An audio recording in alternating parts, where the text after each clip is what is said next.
Plan Commission meeting of the City of Evanston for Wednesday, August 12th, 2020.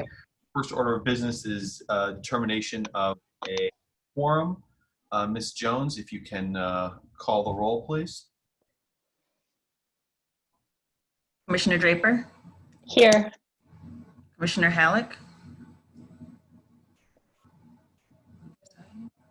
You're on mute, Commissioner Halleck.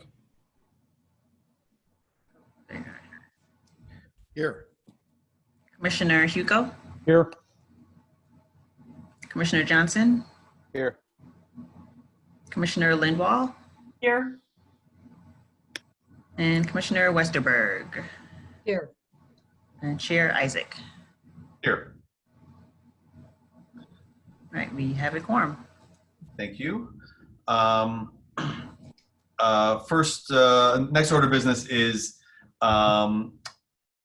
do I have a motion for a suspension of the rules so we can conduct this meeting electronically through Zoom? I so move. Commissioner Westerberg, do I have a second? Second. Lindwall, second. Okay, so just a reminder, commissioners, on voting on anything we do when we're doing it electronically, we're going to go, we're going to have Ms. Jones call the roll. So Ms. Jones, please. Commissioner Draper? Here. Or, sorry, yes. Commissioner Halleck? Here. Commissioner Halleck, it's yes or no? Are you in favor of suspending the rules? Yes, I'm sorry. Commissioner Hugo? Yes. Commissioner Johnson? Yes. Commissioner Lindwall? Yes. Commissioner Westerberg? Yes. Chair Isaac? Yes. That motion passes as well. Okay. Next item is the approval of the meeting minutes of our meeting on July 8th, 2020. Are there any comments or revisions from any of the commissioners? I just have a minor typo that I noticed. Oh, please. On page 5 of the minutes, the last line of the third paragraph, I believe it's supposed to be read as such as in California.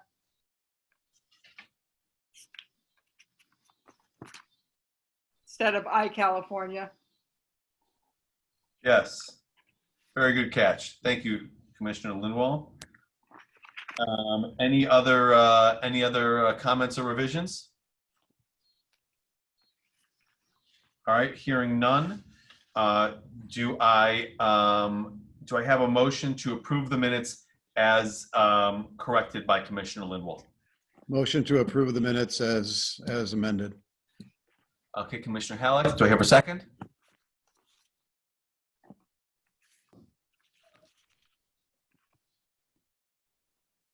Second that motion. Okay, Commissioner Draper. All right, and then Ms. Jones, please read the roll. I believe on this item, only the commissioners that were present at the meeting should be voting on it. I mean, I'm not sure if the commissioners that weren't on the board at the time should be voting.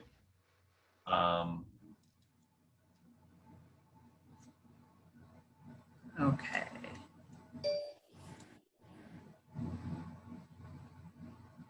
Commissioner Draper? Yes. Commissioner Halleck? Yes. Commissioner Hugo? Yes. Commissioner Johnson? Abstain. I wasn't at the July meeting.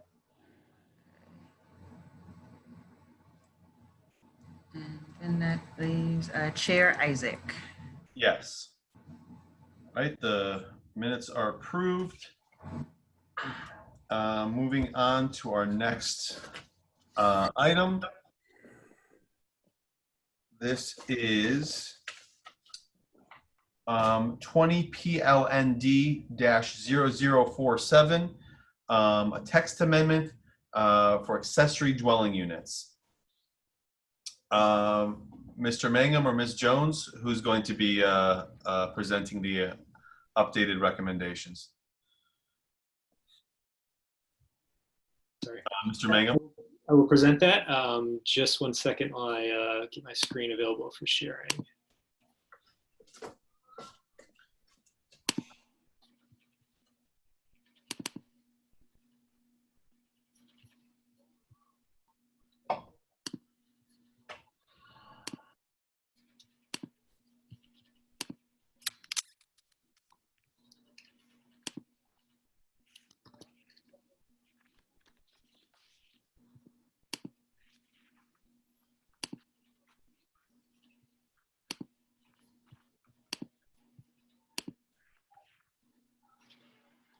All right. Yeah, so this is the continuation of the discussion item that we had last month about accessory dwelling units. And now it's being brought forth as a text amendment to the zoning ordinance.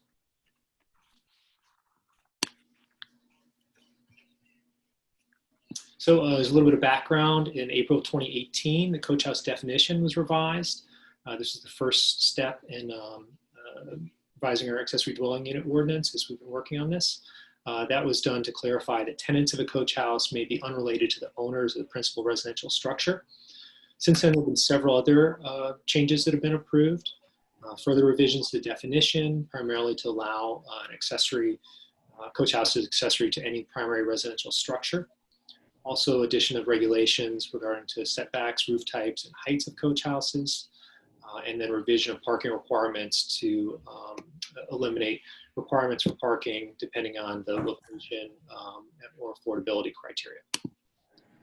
Last month, if you'll recall, for those who are here, we had a discussion on a more comprehensive accessory dwelling unit regulations. Those were brought forth as a referral from Alderman Braithwaite. So the number of items we wanted to look at were principally in the past, we just looked at the definition and tried to deal with the definition with regulations. Now we're going to add a full section to deal with these items. So the full list here, we went over in last month's memo and are included in this month's memo. The items that are bolded are the items that the commission had discussion on and provided direction to staff, and then some updates on what that direction was, and then I'll walk through the actual text of the amendment next. So maximum size of the dwelling unit, there was discussion. 1,000 square feet was the size that was provided direction for.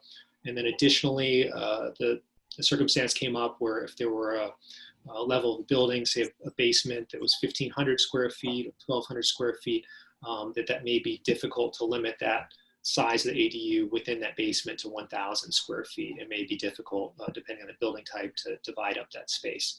So the revisions were made to be 1,000 square feet. However, when there's a conversion, then it could be up to one level of the structure. So basement, attic, floor level, etc.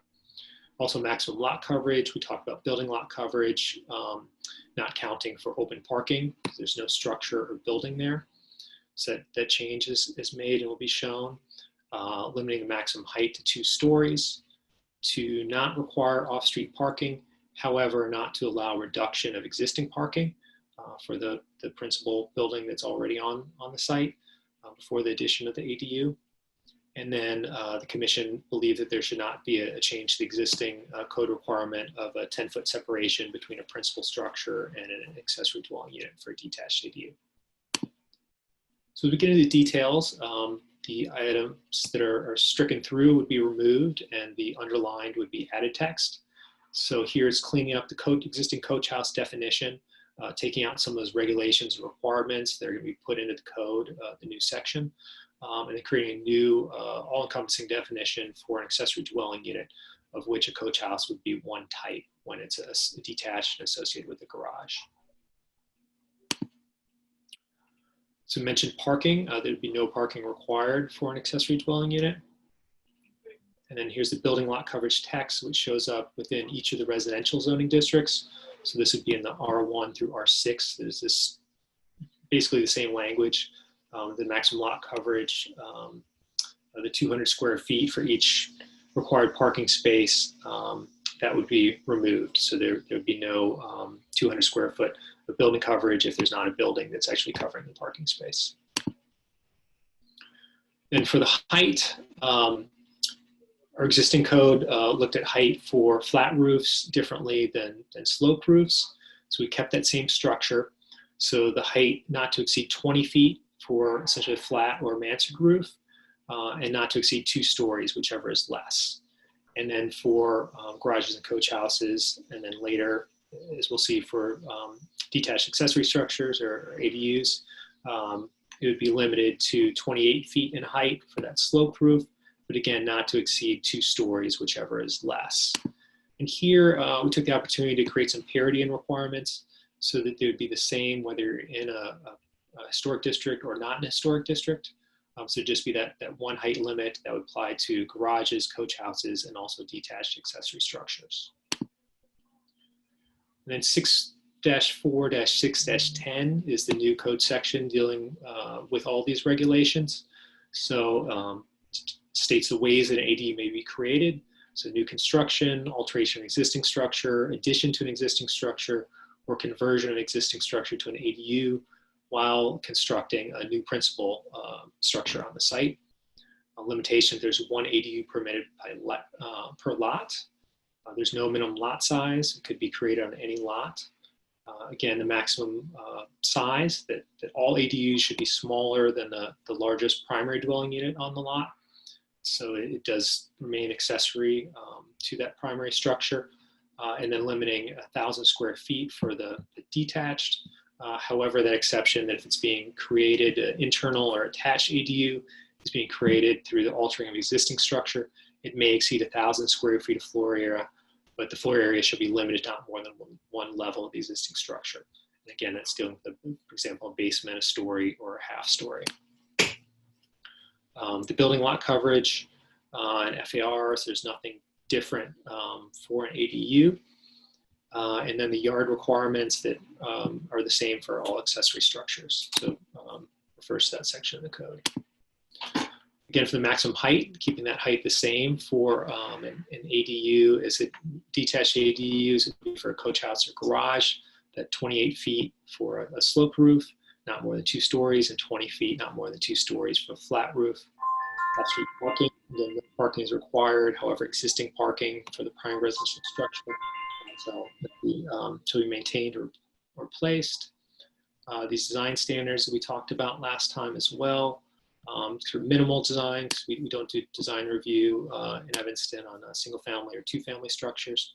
That there's 1 pedestrian entrance to the structure located on the front facade. And any exterior stairs should be on the interior side or rear of the principal building. As I believe it also came up last time that the street side stairs would be problematic. So it's specified here, there's an interior side yard. And then alteration of existing structures and the no requirement for ownership or occupancy. So when we get to it, we do have the standards here for the text amendment. But that concludes the summary of the staff presentation, and I'm available for questions. Thank you. Scott, I have a question.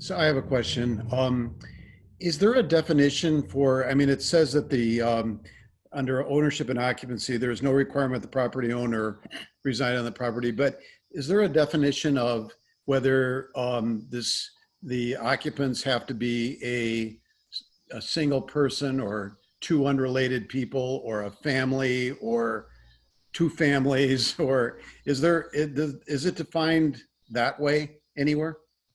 So we still need to meet the definition of family. And so there are several classes of family, but generally not more than 3 unrelated persons may reside in a family.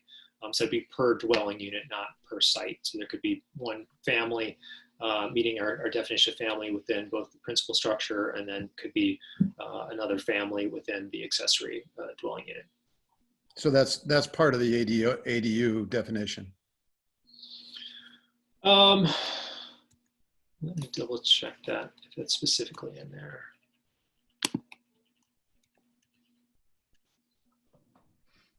I didn't see it, but I might have missed it.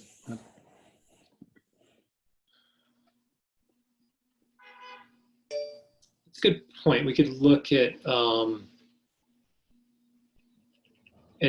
language a little bit further to see if there needs to be a couple more words in there that's restricted to one family. Okay. I have a similar kind of concern or question. In the definition of the ADU, it talks about being on the same lot as a principal residential structure. And there's no definition of what a principal residential structure is that I could find in the zoning code. In looking at most of the literature and the background material, it appears that in most communities, ADUs are limited to detached single-family zoning lots, and so I'm trying to see what the intent was in this case. Sure. So the intent there, and that came up in the last definition change to coach house, was that it's not accessory only to a single-family house, but they would be accessory to whatever the principal residential structure is. So if the principal structure is a 2-flat or 3-flat or apartment building, an ADU still could be added to that lot. It would not be restricted to a lot with a single-family dwelling. Okay, that raises another potential conflict. Right now there's an R4A zoning district that essentially says that any additional dwelling units added to anything other than a detached single family dwelling needs to go through a special use process. So, there seems to be, there wouldn't necessarily be a conflict if the ADUs were allowed or restricted to detached single family houses. But I think there is, given given this kind of current definition. And, and I think, it kind of goes to, if you look at where the R4A zoning districts are mapped, it's, really kind of the area between Ridge, Sherman, Noyes, and Emerson that has a great deal of investor-owned housing that's rented to students, and there was really a lot of concern about the impact of the density in that particular area. So I think I think that merits some discussion. And this is related to my comment because that's what I was thinking about when I asked the other question. What is a family? What is a I would be comfortable with restricting, rather than talking about the general term principal residential structure, which frankly is not defined right now. My preference would be to, at this point, restrict it to detached single family dwellings. Again, kind of along the lines of revisiting whether additional ADUs could be, whether you could have an internal and external ADU at some point in the future, and reconsidering that. Okay, that would be a policy decision. Previously, the advocates spoke about there being a lot of interest in creating new ADUs, even on lots where there's a duplex currently. So that was one of the reasons why the previous change was made to remove accessory to single family dwelling and make it accessory to a principal residential structure. But again, that is a policy decision. And I guess to that point, with regards to the language, we do have a definition for principal building. Would it make the commission more comfortable to insert that into the definition, since we do have a definition for principal building instead of having principal residential structure? I mean, to the extent you already have defined words in the code, I think it's always best to use them. At this point, your language is indicative of allowing any principal structure, residential structure, to have a to allow an ADU. I take Commissioner Lindwall's point about potentially restricting it, and we can discuss and vote on that when the time comes. But yes, to the extent that we have definitions, I would say let's use them. It makes reading the code much easier. Yeah, I agree with that. I think the concern would just be that that it's accessory to some sort of residential use, and it's not a factory that adds an accessory dwelling unit or a shopping center or some other sort of commercial primary structure. Sure. Okay. Any other questions from the commission at this point before we open it up to questions from the public? Question on parking, which I realize you've discussed in prior weeks and months, but has there been any evidence or anything to suggest of a negative impact on neighborhoods if there is no parking for ADUs? I'm thinking of cities like Portland and Seattle that have a larger number of ADUs, and Vancouver, which has laneway houses. Vancouver tries to include parking. It may not be necessary. I'm just curious whether there is any evidence to suggest there's any impact on the community as a whole. I haven't read anything specifically about that. I mean, parking as a policy concern certainly comes up, and that can be a restriction in order, or can inhibit the ability to create ADUs. So there are communities that remove the parking requirement for that reason. I haven't seen anything comprehensive looking at the any kind of parking studies relating to areas that have more ADUs.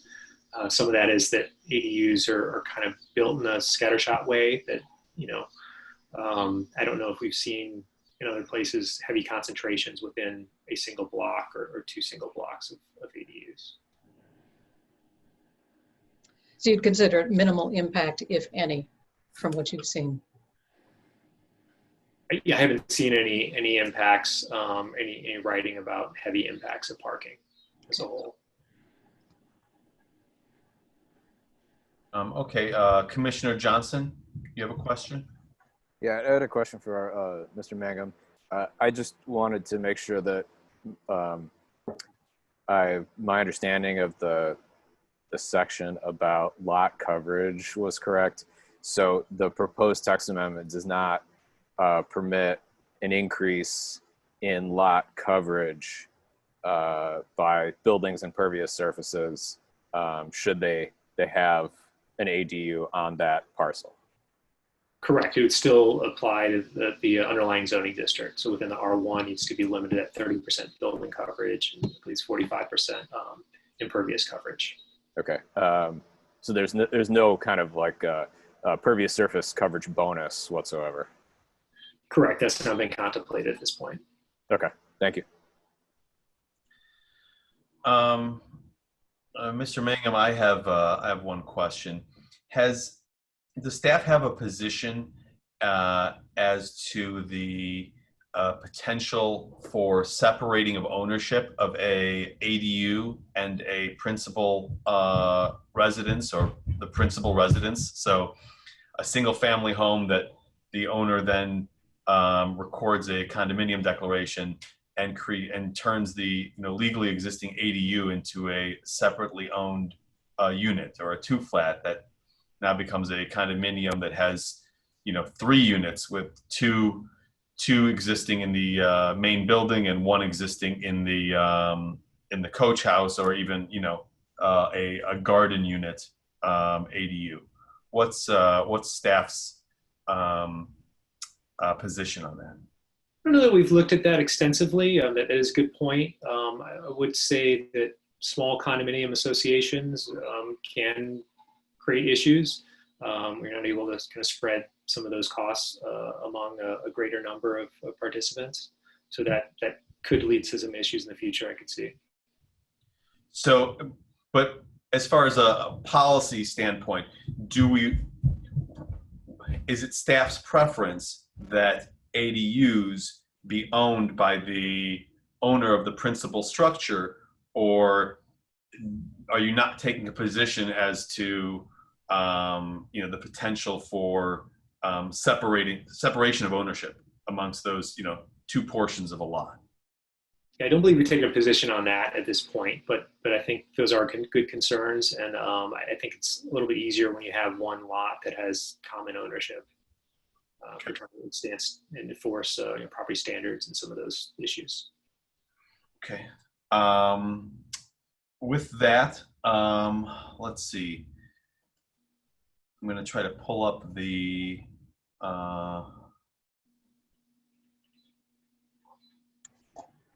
sign-up sheet. Here we go. I believe Mr. Robinson Marcus is the only person signed up to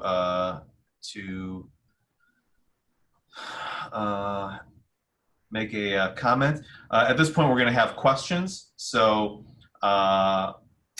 Marcus, if you have any questions for staff with respect to their presentation, let's see if you are here. Can you all hear me okay? Yes. Yep, gotcha. I think my only question to city staff, specifically on the topic of how sort of this principal structure issue behind which lots accessory dwelling units were allowed prior to the January 2020 or February 2020 ordinance, and after that, how was that issue discussed then, and also what was the result of that unanimous vote from City Council? Sure. So historically, it's been limited to accessory to a single-family dwelling. There was, I think, and again, the intent of adding that language of primary residential structure was to broaden the types of properties that could have an ADU attached to it, and that was approved by the City Council.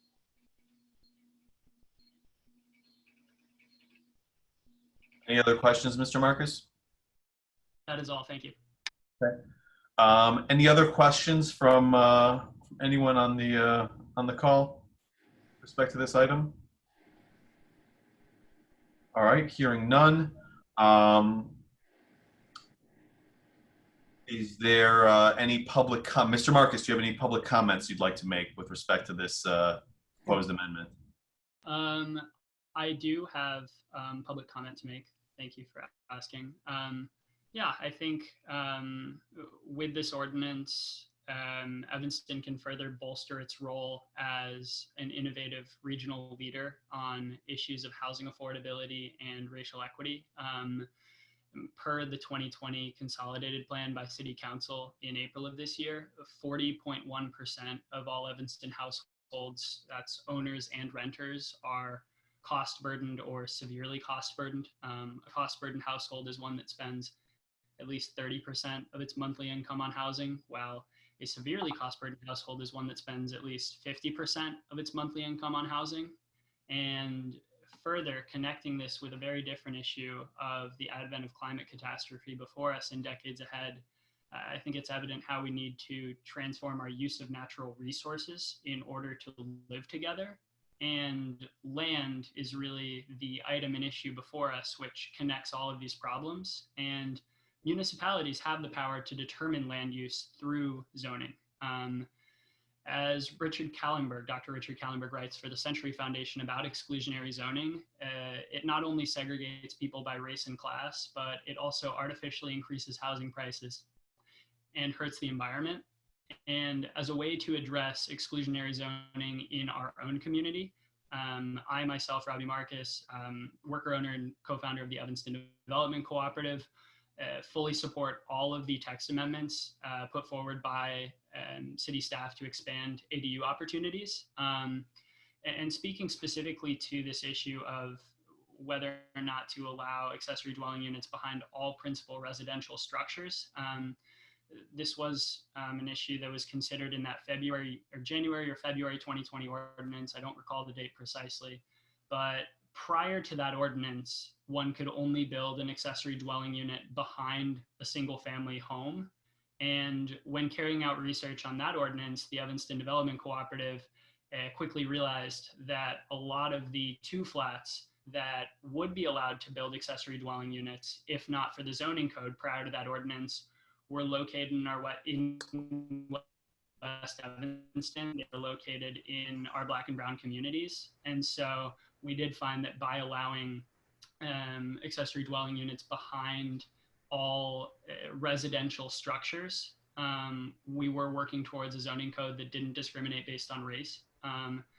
And City Council unanimously approved that zoning code that did allow accessory dwelling units behind all residential structures. So in sum, we believe that ADUs are a sensible way to add housing to our existing neighborhoods at smaller scale and at a lower cost. The amount of abundant space really in our alleys, our backyards, and perhaps even, it's kind of a crazy idea, inside our existing homes demonstrates that we have the opportunities in front of us in this community to house older adults, young people, workers, and renters, but only if our community and our zoning code allows for these types of homes. I encourage you all to vote yes on this ordinance to allow all people to live in all of Evanston's neighborhoods, to access our public schools, access our public transit infrastructure, our parks, and everything our community offers. This ordinance will not single-handedly solve housing affordability in Evanston, but it is a real tangible step forward. Thank you for your consideration. Okay, thank you. Are there any other comments from anyone attending this meeting? All right, hearing none. Mr. Mangum, is this a, it would seem to me that this, since we're looking at an amendment, this is one of those items that could be, someone could ask for a continuance on if they were, if they so chose. Do you agree with that? As the Plan Commission rules are currently written, that's correct. It's not within the zoning ordinance to request for continuance. Yeah.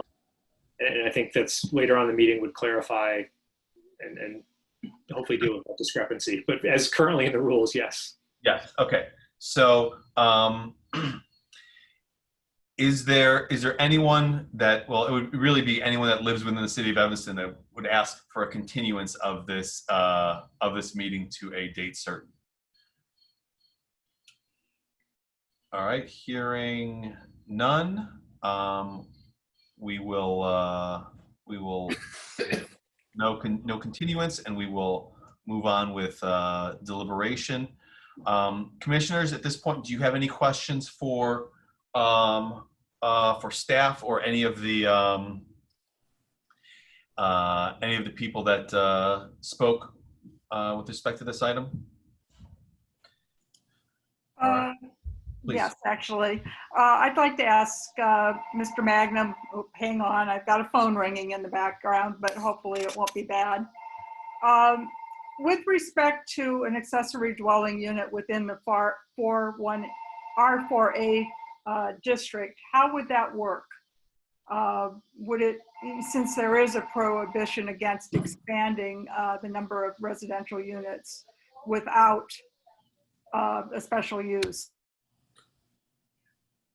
It's a good question. Probably need to take a little closer look at how that's worded in the code. I think the intent here is this would be accessory. So it'd be accessory to anything that's existing as a primary use. So the idea would be that all accessory dwelling units would be by right and not require special use. But the way that particular district is structured, any increase in the number of residential units on anything other than a single family dwelling does trigger a special use requirement. So I can't imagine that there's much difference between adding a basement unit to a 2-flat versus an accessory structure you're calling it an accessory use. So I find that kind of problematic, which is why I suggested limiting the ADUs to something with a single family, detached single family. I mean, I think there are also a lot of potential issues with respect to ownership structures of even two flats, be they rental or a condominium situation. So I just find that the notion of the ADUs with respect to something other than a detached single family a bit problematic, and I'd like to get some more information on how that would really work. So I pulled up the special uses under let's see, 6.8. I was just there and now everything's gone.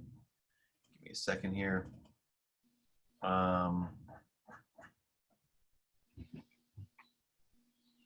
All right, it's 6.8.6.3, and a special use under 4A is dwellings, and then open parens, any increase in the number of dwellings on a single zoning lot above the number legally existing on the effective date hereof, or any dwelling other than a single family dwelling on a zoning lot created after the effective date hereof. Now, I'm not corporation counsel, but I read that to say that even with this amendment, that if you wanted to construct an ADU in a R4A zoning lot, you would still need to get a special use permit. That's the way I read it.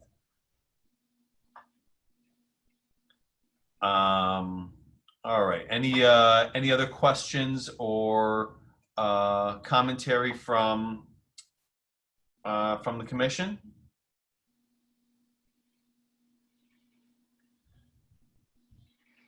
Yeah, Chair Isaac. Yes, please. I actually had a question for you. Okay, sure. Your comment earlier about the potential for condominium situation. Did you want to propose some language that would address that concern? I was planning on doing that. Yeah, when the time came. It's my belief, especially when we're expanding this, ADUs and coach houses, we're expanding them significantly across the board in the city of Evanston, I guess, except with respect to R4A zoning lots. That we take a somewhat incremental approach, and the idea of an accessory dwelling unit becoming a separately owned dwelling. I feel like that defeats the purpose and the thrust of what we're trying to do here. And so, at this point, I wouldn't be in favor of allowing the separation of ownership. That's my thought on it. Yeah, I thank you for raising that concern. I share that concern. I'll wait to hear your proposed language. Okay, thank you. Any other comments or questions from the commission? All right, hearing none, can we, Mr. Mangum, are we going to look at the standards first, or are we going to have a motion to approve and then look at the standards? I think it's an appropriate time to take a look at the standards now. Please. Can you pull them up on? Oh, there we go. For some reason, I'm having some technical difficulties and I can't. Oh, there we go. Okay.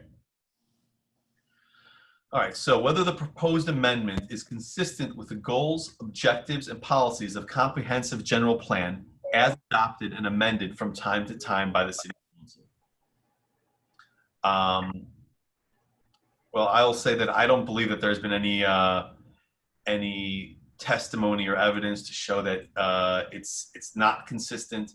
in fact, the whole thrust of this amendment is the purpose is to make it more affordable for people to live in Evanston and for people who currently live in Evanston to maintain their existing households. Any other comments from the commission as to this standard? All right, hearing none. Whether the proposed amendment is compatible with the overall character of existing development in the immediate vicinity of the subject property. My position is that I think we've been very thoughtful about trying to allow ADUs, but sort of limit them so that they don't change the overall character of any zoning district that they may be located in. So I think that if we were to approve this amendment, that it would be compatible with developments in any of the zoning districts we're affecting. Any comments from commissioners? Feel free to speak up. I'm not going to keep on asking. Whether the proposed amendment. Chair Isaac, sorry, I was muted. What does character mean? The overall character of existing development. Yeah. Well, I think it would be. You could look at it a few different ways. At least as far as I didn't write this language, so I can't say what the person meant when they did it. But I'd say that allowing a 10-story building next to single-family homes, or in between single-family homes, would potentially change the character. In this case, we're not allowing additional entrances to the front of a internal ADU. We're not allowing them outside of the setbacks. We're not changing the bulk, the lot coverage requirements. So from an external, if you're walking down the street, you wouldn't necessarily know that there's an ADU behind a house, or within a house, or a 2-flat. And so from the neighborhood isn't necessarily going to the character of it isn't going to change, but we're allowing more families, and we're allowing Evanston to be more populated and more affordable. Okay. So it's not architectural character, but it's zoning character. I think you could add architectural character in there as well, especially if we were looking at a planned development that had, that was going to be concrete construction next to Victorian homes. I think you'd be able to do that, but that's more academic for this. I just wonder if there should be something in this amendment that talks about, similar architectural character as the main building.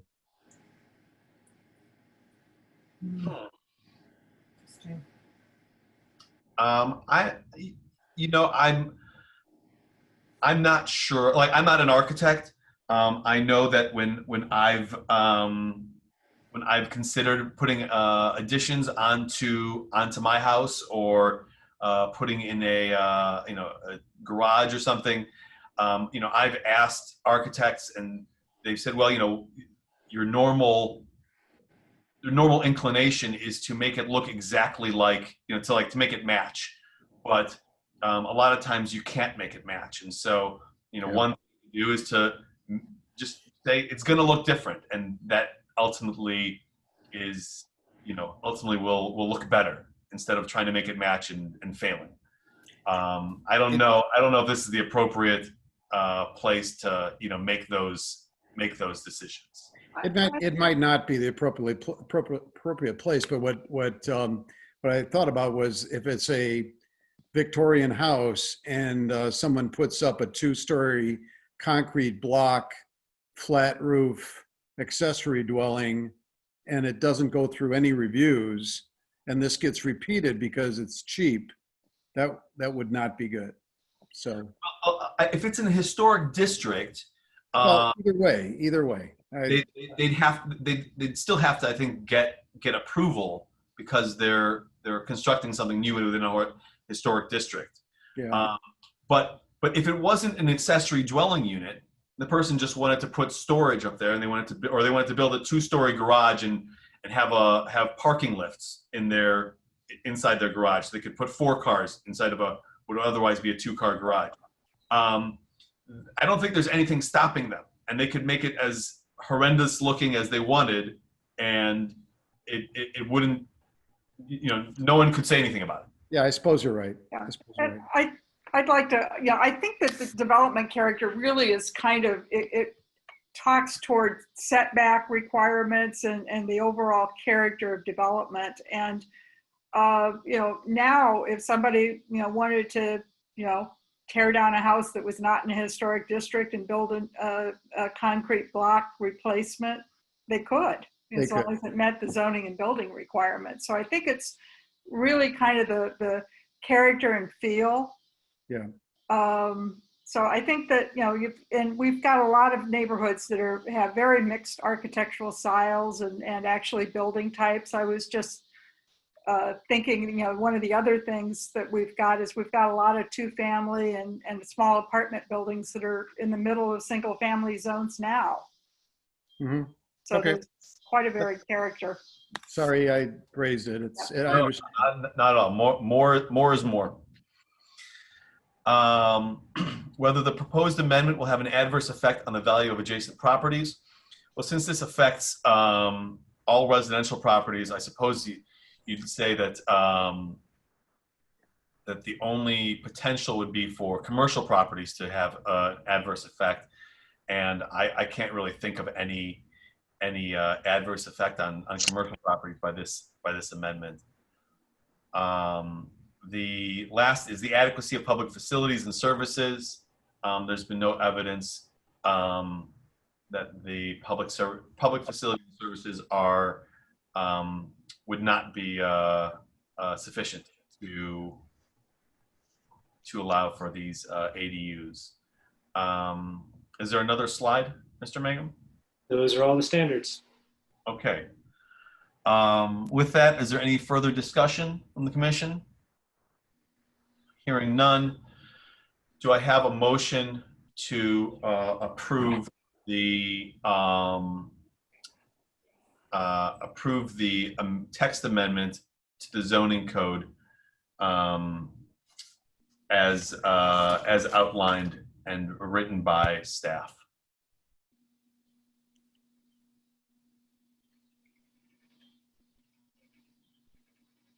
I'd like to hear Chair Isaac's motion. What we need to do is we'll have a motion to approve, and then we'll open the floor for any amendments. Okay. So do we have a motion to approve as a motion to approve the amendment, the text amendment? I move to approve the text amendment. Okay, Commissioner Halleck, is there a second? I'll second. Let's see, was it Hugo? I think I heard. Yes. Okay. All right. Second, Hugo. All right. Are there any amendments to the proposal? I think Commissioner Halleck had raised the question about whether you restrict the ADU to being a 1-family dwelling. Is there language that should be added or should be tweaked to address that? Does someone have is that a motion that you want a motion for an amendment? Commissioner Westerberg?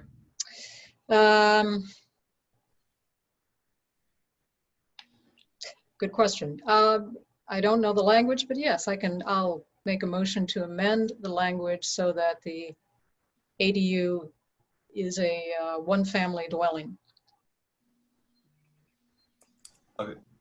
So your amendment is, your proposal is that the approval, I'm sorry, that the text amendment be modified to limit limit residency of an ADU to be a single family, or not. I think the language used in the zoning code already is not more than it's either 2 or 3 unrelated individuals. Correct. Okay, that's the motion on the table. Is there a second? I second. Okay, Commissioner Halleck seconds. Any discussion on this amendment? I will say that I think I think the city as a whole has been moving away from enforcing this enforcing that that rule that's on the books that basically prevents a lot of the student housing in the city of Evanston, and that since we're limiting this to 1,000 square feet, the idea that these are going to be like sororities or party houses, I don't really see that happening. But that's just my thought on it. All right. Any other comments? Yeah, I think I would agree that the one ADU, I mean, by definition, it needs to be occupied by a family. However, whichever the versions of family exist. I think that when we at some point get to that discussion, the definition of family is important to have in our zoning code, and so I will certainly support the proposed amendment, but I'm not sure that it's really necessary to include in the amendment language. I think it's kind of inherent in the one ADU per zoning or per property. I think it is, but I think it's important that it be there, because if the definition of family changes, then it's already there. So Good point. Okay. Let's then move to vote on this amendment to the proposal. Ms. Jones, can you call roll for the vote? I'm sorry, Mr. Chair. Oh, please. Would you just read back what the amendment? Just read it back for clarity. Well, I did not write it down. I was hoping that I'll summarize, because this is all being recorded, so they'll be able to go back and clean it up. But effectively, there's already a rule somewhere in the Evanston Code about more than 2 or 3 unrelated people living together. Like I said, it's not really enforced. But it's that's sort of the definition of family, right? The idea is to not have like group homes or something like that.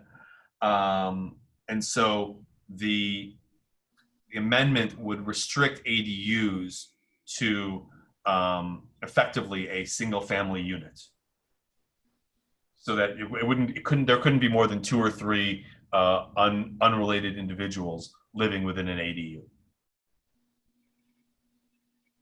Okay, but that. Okay, thank you. Mm-hmm. All right, Ms. Jones.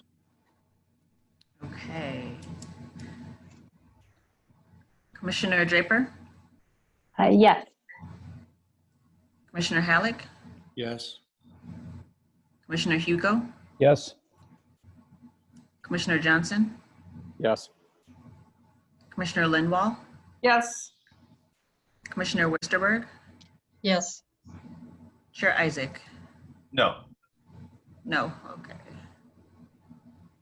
All right, the amendment passes. Are there any other amendments from the commissioners with respect to this item? All right, I have an amendment that I would propose, and I move that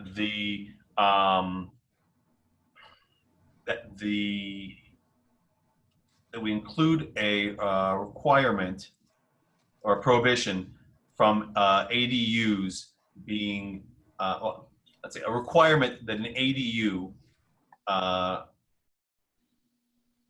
be under common ownership as the principal building or principal residential structure, however, whatever we end up using in the definition of accessory dwelling unit, that it remain under common ownership. I second. Okay, any comments or discussion with respect to the amendment? All right, hearing none. Ms. Jones? Great. Commissioner Draper, Yes. Commissioner Halleck, Yes. Commissioner Hugo, Yes. Commissioner Johnson, Yes. Commissioner Linwall, Yes. Commissioner Westerberg, Yes. Chair Isaac. Yes. That- All right, the amendment passes. Any other amendments? I don't believe so. So let's move to vote on the proposed text amendment by staff as amended by the two amendments that just recently passed. So, Ms. Jones, please take the vote. Commissioner Draper, Yes. Commissioner Halleck, Yes. Commissioner Hugo, Yes. Commissioner Johnson, Yes. Commissioner Linwall, Yes. Commissioner Westerberg, Yes. Chair Isaac. Yes. All right, the text amendment passes. It will now be sent to the City Council for approval. And as a reminder to everyone listening, the Evanston Plan Commission is not the final decision maker. We make recommendations to this Evanston City Council, and it is ultimately City Council's decision whether to accept or reject our proposals with respect to any of these items. All right, next item is another text amendment. It's micro dwelling units or tiny homes, 20 PLND-0038. This was submitted by Mr. Andrew Gallimore. We're going to have staff make a presentation, and then Mr. Gallimore will make his presentation, and we'll move on to questions and comments from at that point. All right, Ms. Jones, are you going to be presenting this one? Yes, Scott, I don't know if you want to scroll through or, okay, we'll do it that way. All right, as Chair Isaac mentioned, the applicant for this particular text amendment is Andrew Gallimore. This was an amendment to create a definition and establish regulations for the construction of tiny homes. Staff did work with the applicant over time to provide suggestions for further details with regards to this particular item. And what you're seeing tonight is basically the result of some of those discussions. As was noted within the application, the applicant recently purchased a 16.5 foot wide, 2,450 square foot lot at 1918 Noyes. A zoning analysis to construct a single family home and attached garage was completed. And this was a 600 square foot footprint. And the results of that zoning analysis determined that minor variations would be required for a proposed 3.25 foot side yard setback.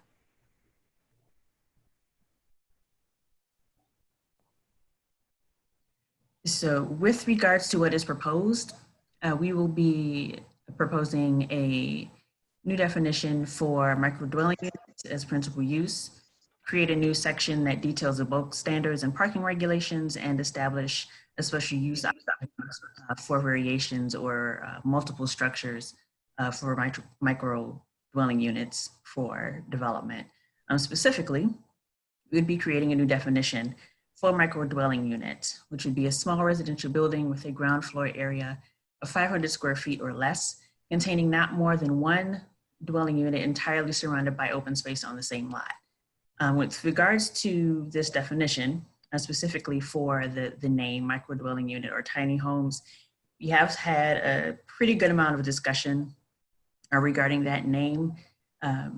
Tiny homes does a lot of times bring about thoughts of a more mobile structure. That's not the intention, especially not that staff would want for this particular item. We would want something that's on a permanent foundation. We don't want something that could be hitched up to the back of a truck in the wintertime and moved off that particular lot. This would be a stationary single family home, essentially. Moving on to that, we would be creating a new section, 68114, specifically to this use. It would detail that the micro-dwelling units would be one per zoning lot. That would be the principal structure of that particular zoning lot.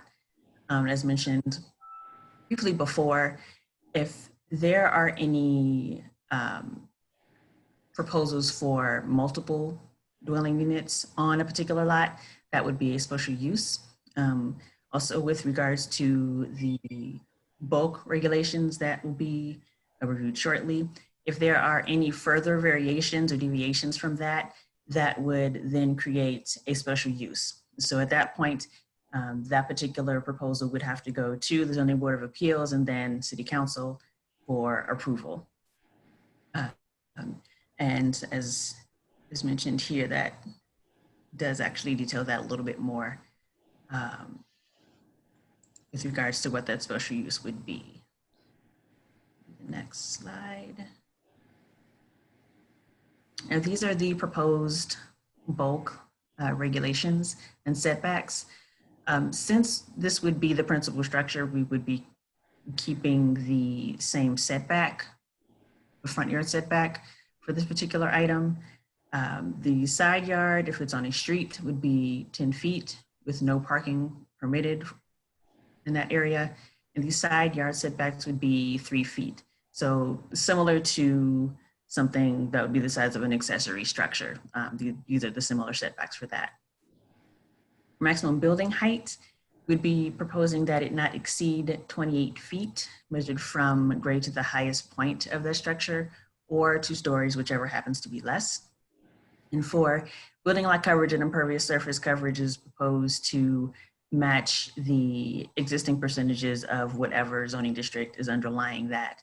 But it should be limited to no less than 700 square feet, regardless of the lot size.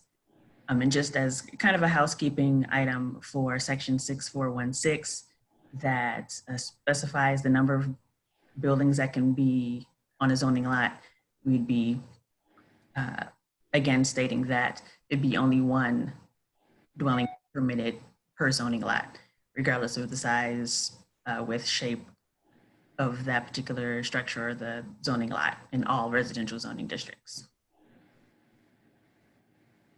So actually, probably a couple of years ago, I think this particular chart was initially created. We did look at some lots that are of a unique size or shape that could potentially see something of the nature or some kind of smaller dwelling unit, as a lot of these particular lots are of a different shape that are typically kind of looked at as unbuildable. So these are some of the lots that we took a look at. They're city owned or they are owned by Union Pacific Railroad. And as for all map and text amendments, these are the standards for amendments. And that's actually the end of the presentation. So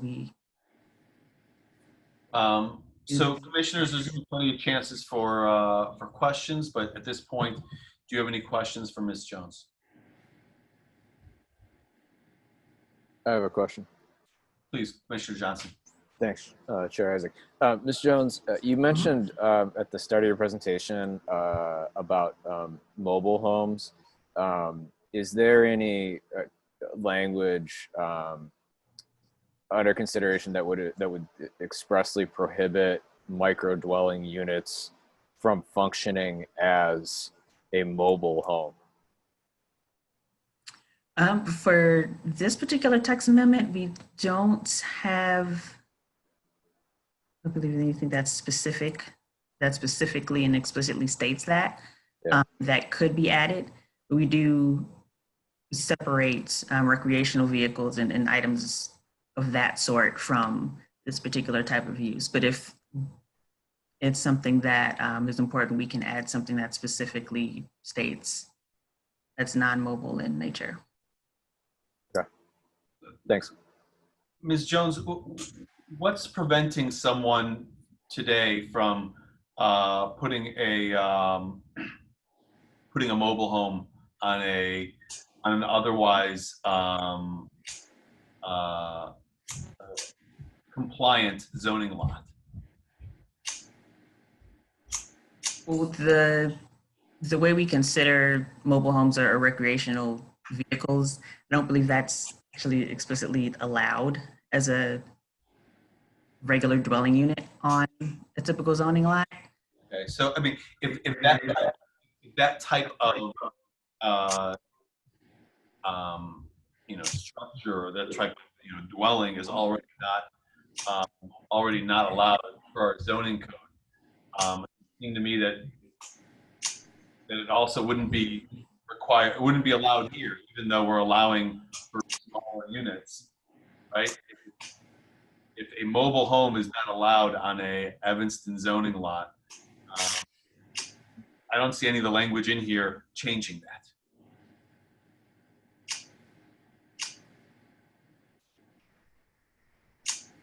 Okay. Any other questions or comments from commissioners at this point? Okay. Well, let's have Mr. Gallimore. Are you with us? Next presentation? Yes. Can you hear me? Yes. Can you turn on your video? Yeah, I'm attempting to do that. Hold on one second.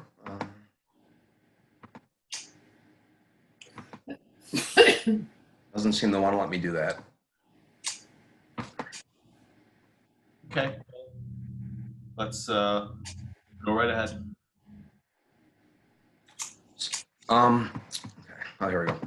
So I think Ms. Jones pretty much covered most of what I wanted to say. I guess I'll tell you my reason for wanting to venture on about something like this was the city get really progressive with expanding affordable housing options, expanding equity in terms of housing, ADUs and coach houses. Got interested in, I do rehabs. I got interested in what's possible with smaller structures. I started looking around at smaller lots. There seemed to be quite a few in Evanston, if you look for them, that are just considered buildable. We found a small lot, my wife and I, and we thought we'd be able to do something with it. Zoning, no matter what challenges we were able to overcome, there was always something. So in this case, it was the side setbacks.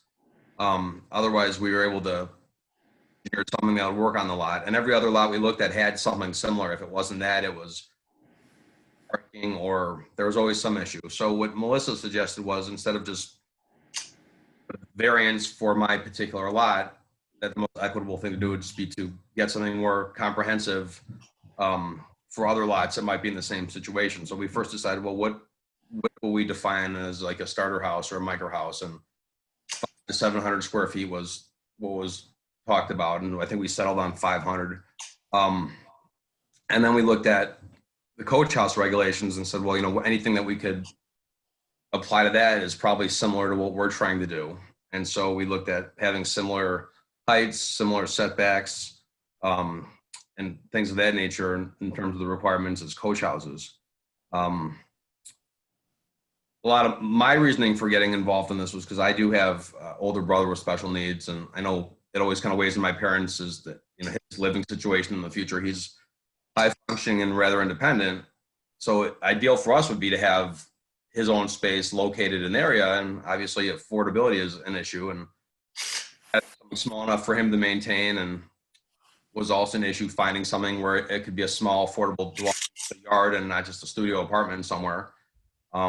It seems like a lot of the affordable housing in the city is just kind of located or clustered in two of the wards, whereas these tiny lots seem to be scattered about throughout the city.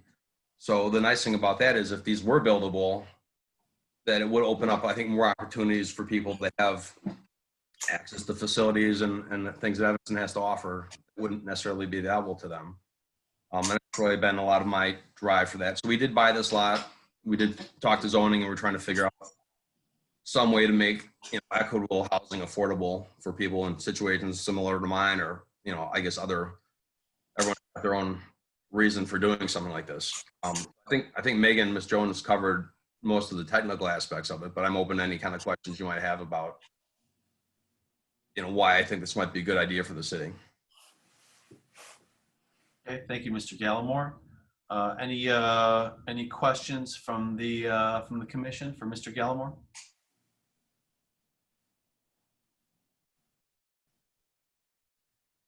Okay, hearing none. Let's see, where is the sign-up sheet? Ms. Jones, do we have anyone? Oh, here we go. On tiny homes. Let's see, Tracy Fulci. I hope I'm pronouncing that correct. It was Tracy Foles. Foles. Apologies. Tracy Okay. Foles, are you here? And there, oh, I am. there we go. I got you. All right, great. Do you have any questions at this point for Mr. Gallimore? You'll have, or for staff, you'll have an opportunity to make comments in a few minutes. But if you have any questions, now would be the time to ask them. I did have one general question about how the lots would be zoned. So, for example, could a larger lot be zoned for multiple tiny houses? For example, there are a number of lots, like on Dodge. There are a couple on Simpson that appear to be too small, or maybe not too small, but might be suited for two tiny homes if they were side by side. Would this allow for that that kind of building? It's a good question. Right now, every residential zoning lot is required to be at least 35 feet in width. And so anything smaller than that right now is not buildable. But Ms. Jones, do you have, I think the question is, can someone take a lot that is, let's say, 35 feet or larger, split it up into 2, 3, 4, 5 separate, separate pins, and then build, 2, 3, 4, 5 micro dwellings on that lot? Thank you. All right, so as this is proposed, it is not changing the zoning or the underlying zoning or any of the sizes of the underlying zoning lots. The lots would essentially stay the same. as with the zoning. So if there's any kind of division of that lot that's proposed, that would be a different process, and we'd be looking at the minimum size for that particular zoning district. If there are existing lots that someone would like to build more than one particular tiny home on, then that would, as is stated in the proposed code, that would be considered a special use. So it would be possible, but it would have to go through the special use process as the proposed amendment is written. Well, can you Thank you. point out where in this text amendment that prohibition is? Because I was reading this and I was thinking, sort of the same thing, that someone with a 50-foot, someone that owns a 50-foot lot right now could go to the Cook County assessor, get it split into 3 separate pins, and then apply for a permit for a building permit for a micro home on each of the separate 3 lots. And so now you're not putting more than one on one lot. You've now made three lots out of one, and you're putting 1 micro home on each of them. Right, so what you are hinting at, for this particular text amendment, we aren't proposing any change to the zoning lot size. So if someone were to propose dividing up a lot, and the lot ends up smaller than what the minimum is for that particular zoning district, we would advise against that. If someone is going to subdivide a lot, we like to keep it that minimum lot size that is stated for that particular zoning district. Again, if it's an existing lot and someone wants to propose to put multiple tiny homes on a particular lot, then it would go through that special use process. Specifically, I think it's on the screen now, 6416 begins to explain that it would be a special use process for that.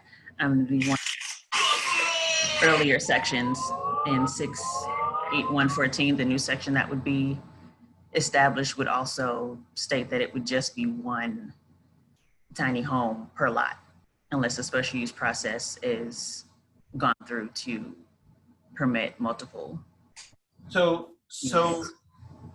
But is there a prohibition on splitting an existing zoning lot into a let's say a 48-foot lot into 2 24-foot lots? I mean, you can do that at the assessor without talking to the city.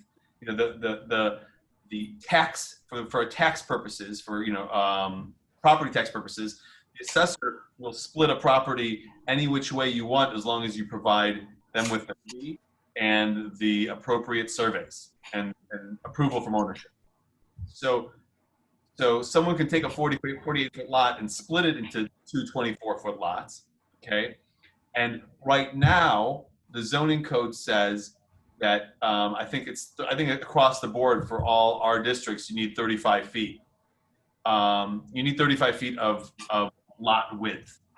But with this text amendment, it says if you want to put a micro home, and obviously it's a very, you're limiting the size of the home that can be on that lot, but nevertheless, you're doing away with a 35-foot requirement, and there's nothing in here that says that this is only applicable to a lot existing as of today that is that doesn't meet the lot width requirements. Because ultimately, I think that's what we're really looking at here. That there's a number of lots in the city of Evanston that aren't 35 feet, that aren't under common ownership or weren't under common ownership, and so the zoning for that lot isn't being, even though ownership has been split up, the zoning for that lot is not tied to someone else's property. And so, the idea is to make these lots usable, put them to work for people in the city. But there's nothing that limits that, right? So what Tracy was getting at was that you can take a 50-foot lot or a 100-foot lot and split it up a whole bunch of ways and put a bunch of micro homes, and each lot would be considered a separate zoning lot in that circumstance. Now you'd be limited to a 500 square foot home, but I don't see any language in here that stops that. If you wanted to stop it, I don't know if that was contemplated by staff that doing that would be okay. Chair, I think one of the answers to that would be under the zoning lot definition. Even if you receive separate tax pins from the assessor, it would still be under common ownership, so it'd still be one zoning lot. It would not be creating multiple zoning lots in that scenario. However, the point's taken that the standards as currently written apply to any lot in the city, any residential lot, not necessarily lots of a certain size. So another way to look at it would be to look at lots of a certain size and change the development standards on lots of those sizes. So what you're saying is that a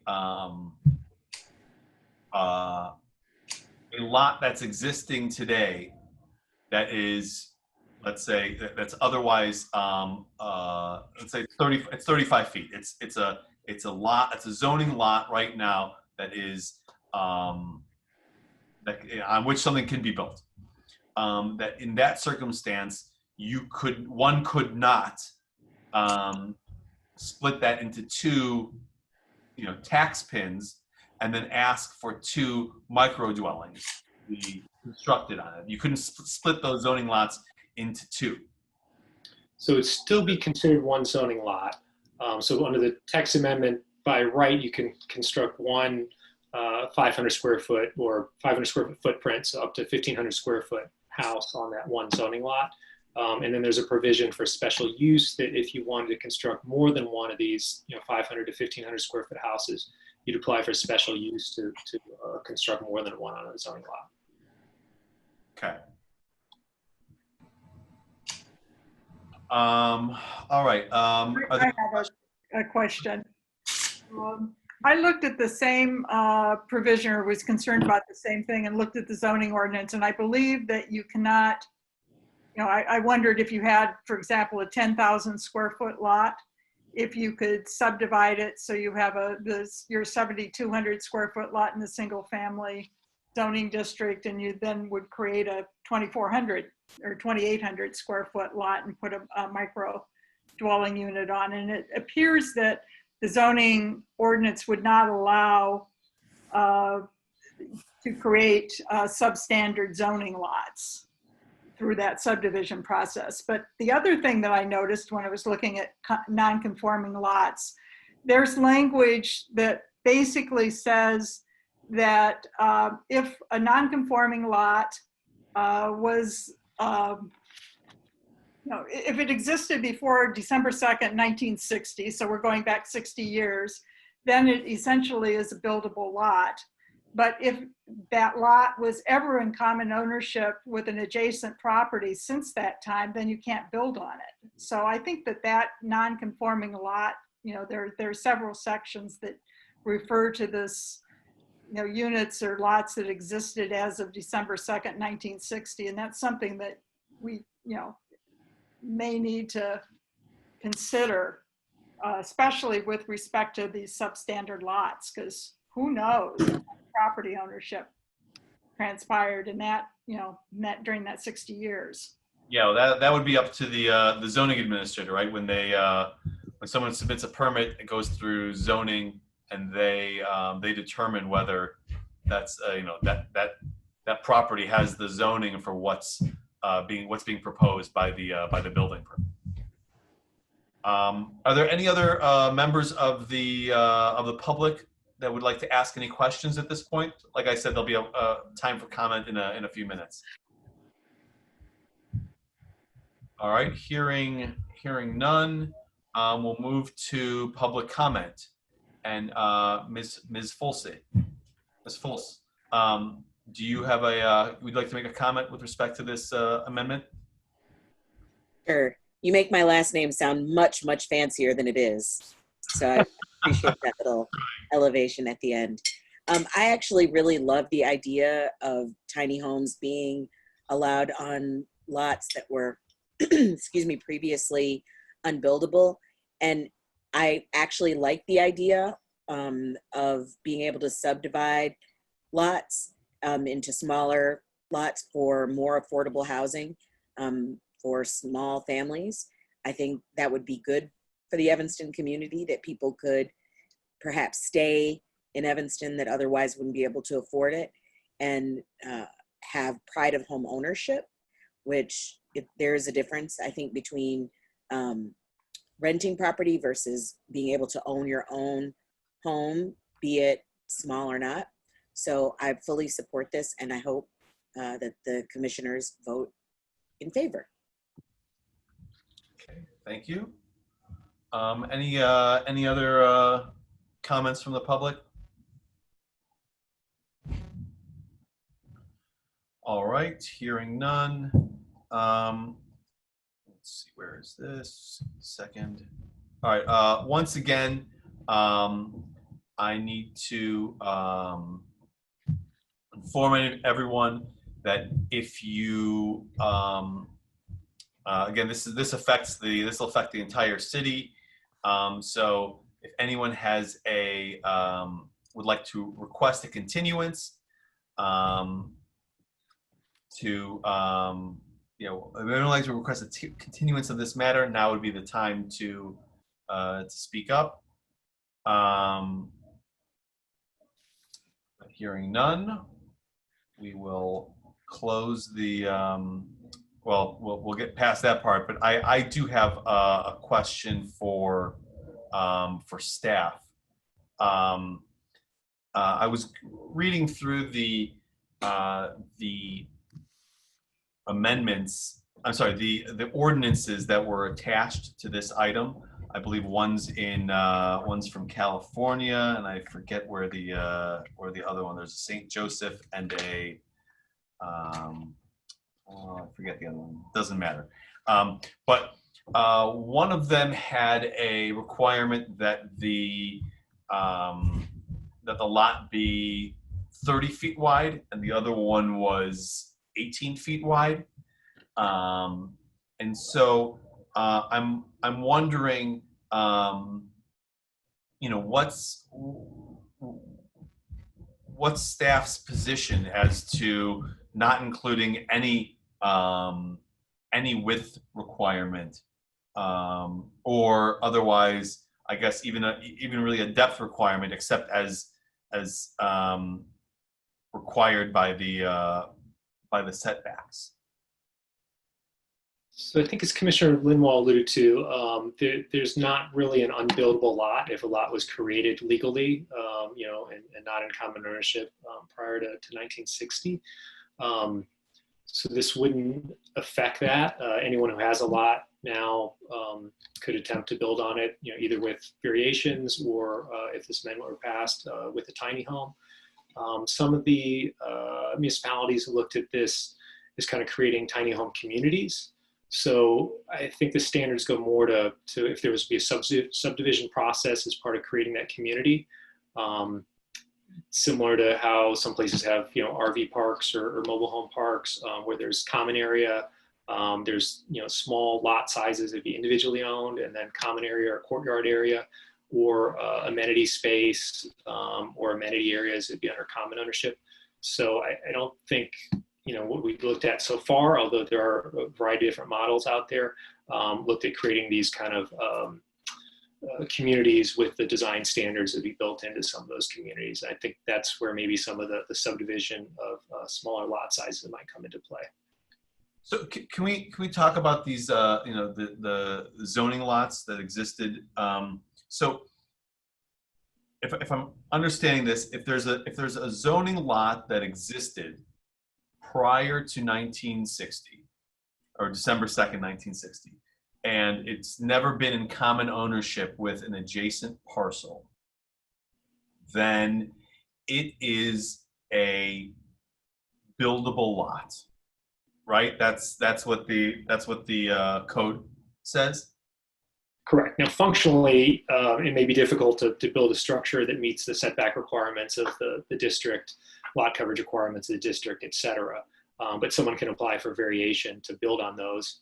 And through the variation process, can claim there's a hardship and something unique about that lot to argue for the variations that be requested. Okay. And so, and any new lot, which there probably shouldn't be any, that is after that's made after 1960, it can't be it can't have less than the requirement, right? Unless the requirements have gotten more stringent over time. Let's say it was created in 1960, and you needed only 30 feet of width then, and now you need 35, right? There really shouldn't be any. There shouldn't be any new, new 60 years old, non-conforming zoning lots, right? All of the ones we're talking about need to have existed prior to December 2nd, 1960, and have never been under common ownership with the with an adjacent property. Is that a fair? I think that's correct. Maybe with the exception of a variation were granted to create a subdivision, a lot with a smaller lot size or smaller lot width, or frankly, records are 60 years is getting a little old, so it is a little more of a challenge to identify records when you get back to that time period. Especially with the recorder's office being closed to the public at this point. Yeah, I think that was kind of my concern, that if somebody owned a house and then they had an adjacent side lot that they owned, and then at some point they'd stop paying taxes on it and it went to a tax sale. I mean, I think that 60 years, it's getting hard to tell whether or not it was ever, between 1960 and now, whether or not there was ever a point where it was in common ownership with an adjacent owner.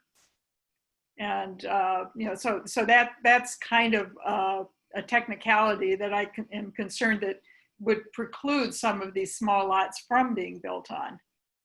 And I also like the idea of allowing a tiny, the micro dwelling units on some of the smaller parcels. So I think it's just kind of a challenging wrinkle in the approval process. So why, this is a question for staff, why an amendment if someone can just go through a variance process? That's a good question. Like case by case basis, because there aren't many of them, right? Correct. We think it's a limited number of parcels there. There are standards for variation, and if it's unique and it's a hardship, it's not a special privilege being granted to that homeowner, those can be granted. There is a process to go through. So for a minor variation, there'd be notification of neighbors within 250 feet of their property. It would go to the zoning administrator for determination. That could be appealed to the ZBA. Or for a major variation, there would be a process, notification would go to the ZBA for determination. So an amendment would obviously reduce the need or eliminate the need for that process, which would lessen a burden on property owners, although we don't think there's a very great number of those with these real small lots in the city. But that is an option that is certainly open to property owners to apply for the variation. So regardless of what we recommend to the city council here, anyone that owns a otherwise eligible zoning lot that doesn't that doesn't meet the minimum requirements, can still have, they do still have redress with the zoning administrator and the zoning board of appeals. That's correct. And frankly, for the vast majority of lots within the city, it'd be pretty easy to build a building with 500 square foot footprint that meets the lot coverage and setback requirements within the city. Whereas some of these real small lots, it is certainly would be a difficulty otherwise. But on typical size lots, that's not something we see a problem with.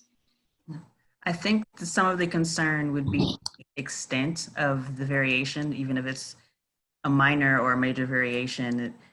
I think over time we have looked at what the extent of a particular variation is.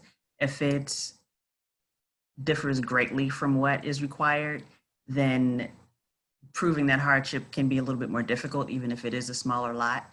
And then also with the somewhat increased popularity of this particular type of a home, we wanted to take a different look at this particular use and do something that is a little bit more widespread, and that would still produce some kind of process. And especially if since there is a proposed bulk requirements that are reduced from what we typically see in some of the residential districts, if there's a further deviation from that, it requires even more of a review process. It would go all the way to city council essentially. So it wouldn't necessarily just stop at the zoning administrator or be appealed to the zoning board of appeals. It would go all the way to city council. And at that point, there are different levels where we could take a closer look at the design of that particular structure as well, and not just be looking at the outlining bulk of that particular structure. So there are a little bit more details that could be, I think, looked at. So Amendment. if we were to pass, I mean, I understand that this would streamline it, and we're talking about very small homes, and going to the ZBA or other processes for getting variances can be timely and costly. But if we were to approve this, someone that owns one of these lots could then still go to the zoning administrator and ask for a minor variance, right? Of like up to 35% of a setback, right? So 3 could become 2, right? And that could be approved by the zoning administrator. Well, if it's a new construction, then it would be considered a special use. If a particular tiny home is already constructed, this would be, of course, down the line. If there was a smaller addition that was proposed, or maybe a rear patio that might affect the impervious surface, then that would be a minor or major variation. But to start with the new construction, if you're going to deviate from the proposed bulk standards, then that would be a special use. Okay, so you need to go to the special standards for a new construction, and right. Effectively, all of these are going to be new construction, at least today. Right. If it's not going to meet those bulk standards, then it would definitely be a special use. Okay. Any questions from the commissioners for the applicant or for staff? I've got a question. Is there such a thing in the zoning code that requires a special use, but there are guidelines for that special use, so that it isn't? I'm just concerned that if we pass this amendment, there's variations that I like the idea that was originally presented. A small lot, here and there are existing lots, but I just don't know if we've covered all the different conditions on how this could multiply into, a whole block of tiny homes or whatever. Or maybe tiny homes in the wrong block, you know, that it's just not appropriate. It's not the appropriate scale. So anyway, so I'm on the side of special use, I guess, but I was wondering if there could be guidelines for that so that it wouldn't be, you know, just starting from scratch every time someone wants to do one of these. Are you I'm speaking asking if that's a, of the design or? well, design, setbacks, I mean, all kinds, you know, whatever you're suggesting here, but make it guidelines within the special use so that, you know, everybody knows, including the zoning people, that, hey, if they comply with these things, then it's likely to be okay. And the only variable would be where this particular site is and how it relates to the other buildings, surroundings, you know, all of that. I just blanket approval. I don't know. I like the idea, but something just doesn't sound right to me. You know, blanket text amendment. I mean, it could be possible to add some additional language to some of your concerns. I don't know if you have anything that you would propose, or we could take a look and see if No, there was something that would make sense to include and maybe bring back, or. No, I think the requirements that you've listed here are good, but not have it be a blanket approval for any site that is, you know, that meets these size restrictions. I don't know. So that's what I'm saying. It take what you've written, and make it recommendations within a special use category. I'm just wondering if that is appropriate. So some of the communities, these have been kind of one-off larger developments, often for as supportive housing for the unhoused. I think Madison, Wisconsin, outside of Austin, Texas, I think in Washington. So it's depending on the process, it'd be kind of like a planning unit development process for that. And again, those are of a different scale. So they're larger developments that have many different homes there and some supportive services for people in those homes versus sort of infill development throughout a community.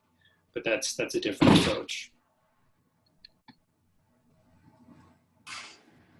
Oh, I have a question for staff as well. Is there any zoning district that seems to have a higher proportion of these sort of leftover properties than others, that it could be, you know, R1 we start with instead of having the whole city or something like that?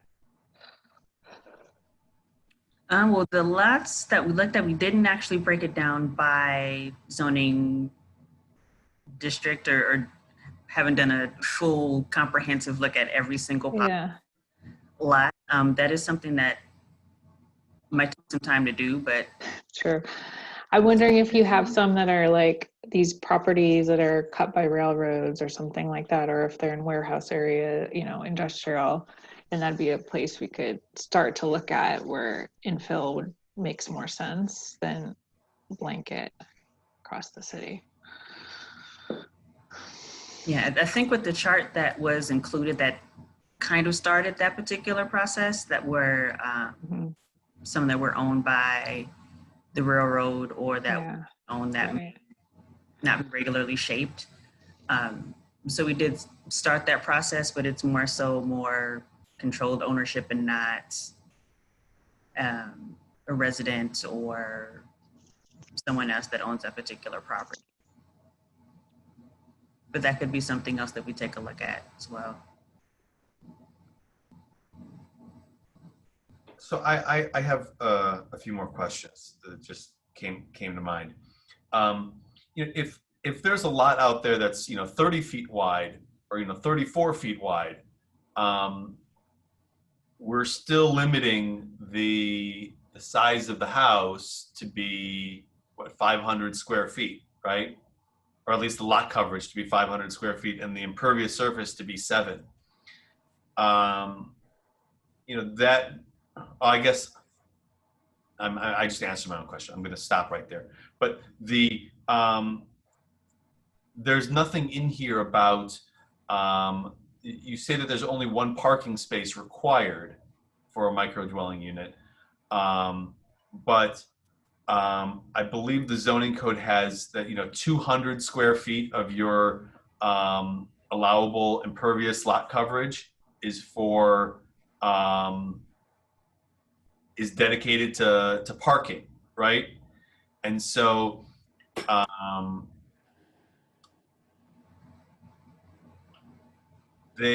someone couldn't put up you can't build a garage, right? I think a single one-car garage is, I think 14 feet wide. Seems to me that you wouldn't be able to put up a garage in Mr. Gallimore's lot, right? Like, you couldn't put a garage. So the way this is written, you can't build a garage, and 200 of the building coverage feet are going to be dedicated towards parking. So really, you can only build a 300 square foot home, right? I mean, don't we need to put something in there that gets rid of that requirement? Right. So I'm actually glad you mentioned that. I'm trying to remember exactly how we mentioned this in the memo, but with the accessory dwelling units, this is kind of tying into that with the cutting out of that particular requirement that has the 200 square feet counting towards the building lot coverage. Mhm. If that is actually taken out, then that would essentially help this particular text amendment as well. But that can be something that's further discussed as well. Wait, so you're saying this E, building lot coverage? The maximum building lot coverage shall comply with the maximum allowable amount of line. This is what should be limited to no. Right, so Wait, we've got this particular section, but with the accessory dwelling units that we just discussed, there was a proposal to eliminate the one section with building lot coverage that includes that 200 square feet of a particular parking pad or something similar that would also count towards the building lot coverage. So if that particular text amendment goes through and that particular proposal is approved, then that gets taken out, and that would actually help the cause for this particular use as well. Makes sense. I think I may have been reading this wrong previously. This in E on this slide, the last phrase, but shall be limited to no less than 700 square feet, regardless of lot size. So that means your building lot coverage and impervious surface, it can't be less than 700 square feet. It has to be more than that. I think the intent is that you're allowed 700 square feet no matter the size of the lot. So if you had a 1,000 square foot lot, normally only, let's say 30% of that would be the building coverage, and 450 square feet. But this is saying that even if the lot's that small, at minimum, you're granted at least 700 square feet. Okay, understood. Okay, yeah, that makes sense. And then the other question is ADUs. Can you build an ADU on a lot that has a micro dwelling unit? You can't put two micro dwelling units on there, but can you put an ADU on there? The way it's written, you probably would. It would still have to be smaller than the primary. The micro dwelling unit has a 500 square foot basement, 500 square foot ground floor, and 500 square foot second floor. That's a 1,500 square foot house. Well, where is this 500? I think that's in the definition. Oh, ground floor area. Yeah. Okay. So if you were to put up a second floor on there and have 1,000 square feet, you could put a 300 or 400 square foot ADU coach house above your one parking space, right? Or 999 square foot. Yeah, exactly. Okay. I mean, is that the staff do you guys have any thoughts on that, or any, I mean, if we're passing both of these today, that's a possibility, and is that an unintended consequence? Is that, you take no position on it? What are your thoughts? Yeah, and I think one consideration of the commission would be these requirements would apply to all lots, no matter how large they are or how small they are. I mean, generally, if there's a larger lot, there's not going to be incentive to build a smaller house. But another way of looking at it would be to tailor this to smaller lots where it is difficult to build.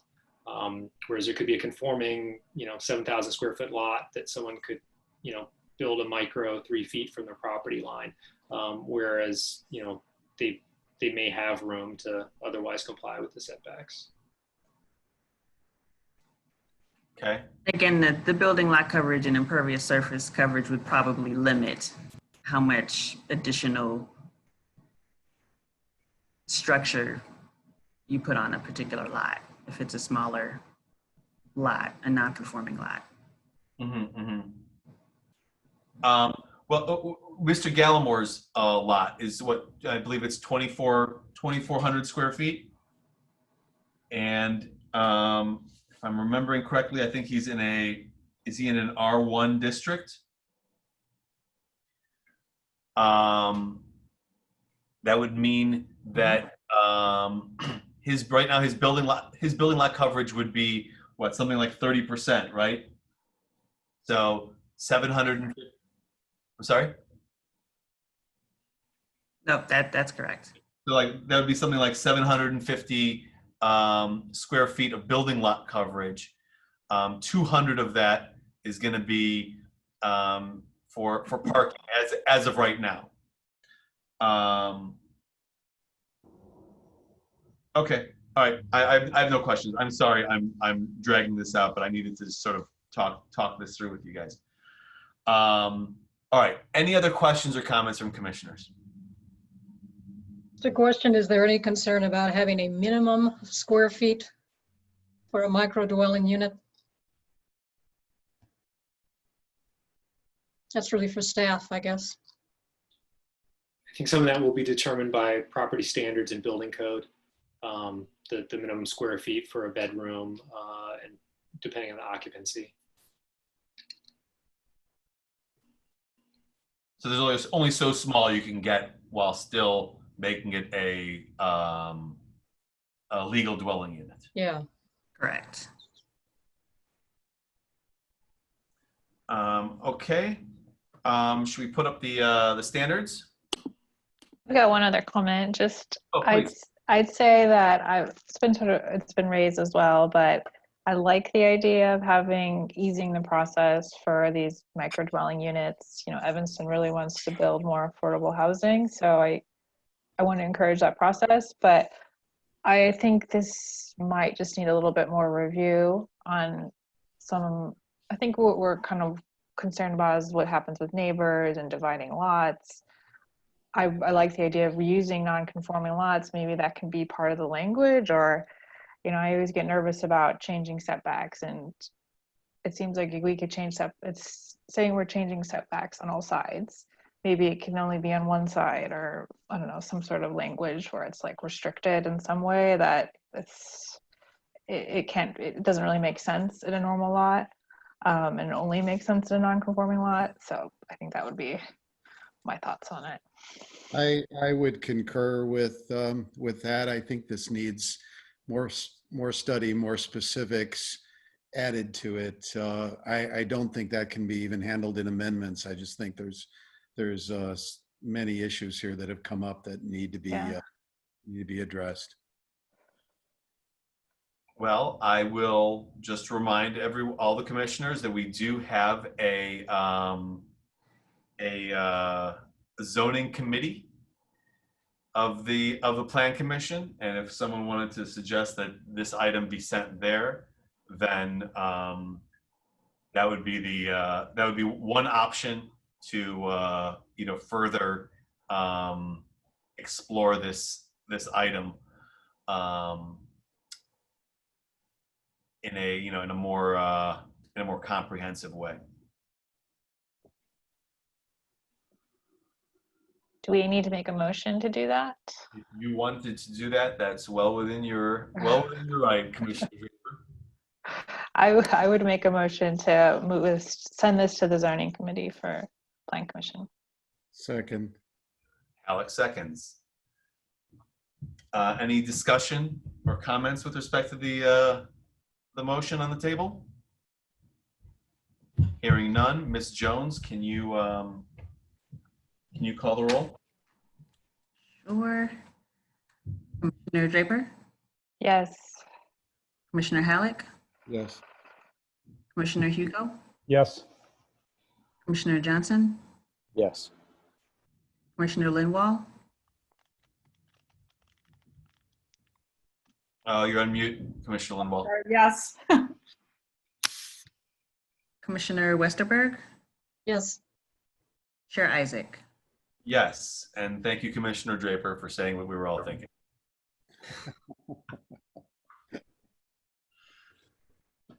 All right, so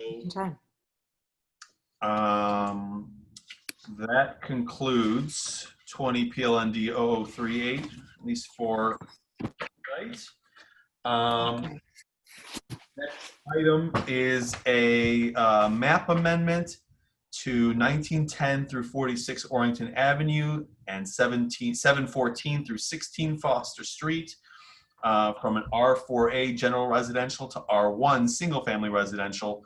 It's item number 20 PLND-0048. Staff, who is going to be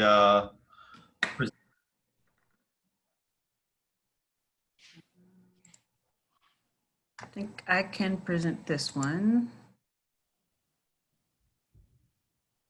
All right. Okay, so the proposed map amendment has actually come about from an aldermanic referral that happened last month to look at rezoning the area that you see on the screen that's outlined in red and has the crosshatch from R4A general residential to R1 single family residential. As you can see, this particular area is surrounded by a number of different zoning districts. R1 to the north, R5 to the immediate west and south, R6 a little bit further west, and then to the east is a number of the university zoning districts. So there was some university housing districts and some of the administrative zoning districts as well. And so as I mentioned, this was brought to us through an aldermanic referral. For the R4A district, the purpose of that particular district is it's intended to protect the residential character by providing a mix of residential types at a medium density in terms of the number of dwellings and massive structures compatible with the single and two family detached structures that predominate that particular district. The purpose of the R1 single family district is to provide for single family development at the lowest density within the city and to preserve the present physical character of that area while allowing for some infill development. This particular chart shows the differences in the bulk standards for each of the districts. As you can see, the minimum lot size is larger for the R1 district than it is for the R4A. For the lot width, it generally is the same if you have a lower density residence. Once you start getting into the denser residential types, then we need a wider width. The building lot coverage would be reduced by 10% reduction from 40% to 30%. Coverage maximum would go from 55% to 45%.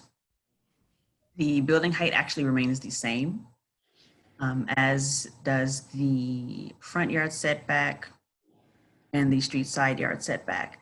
For the interior side yard, for non-residential structures, there would be an increase in the setback for that particular type of structure. And for the rear yard, there is an increase of 5 feet for that particular setback. For planned developments, site development allowances, I don't know that we've seen too many in either one of these particular zoning districts. For the R4A, you are permitted to have a 25% increase in dwelling units, whereas in the R1, you are not permitted an additional site development allowance. For the building lot coverage, you can go up to 55%, whereas with the R1 district, you can just increase to 40%. With the building height, that would be the same regardless of the zoning districts. You get an additional site development allowance, that would allow up to 47 feet.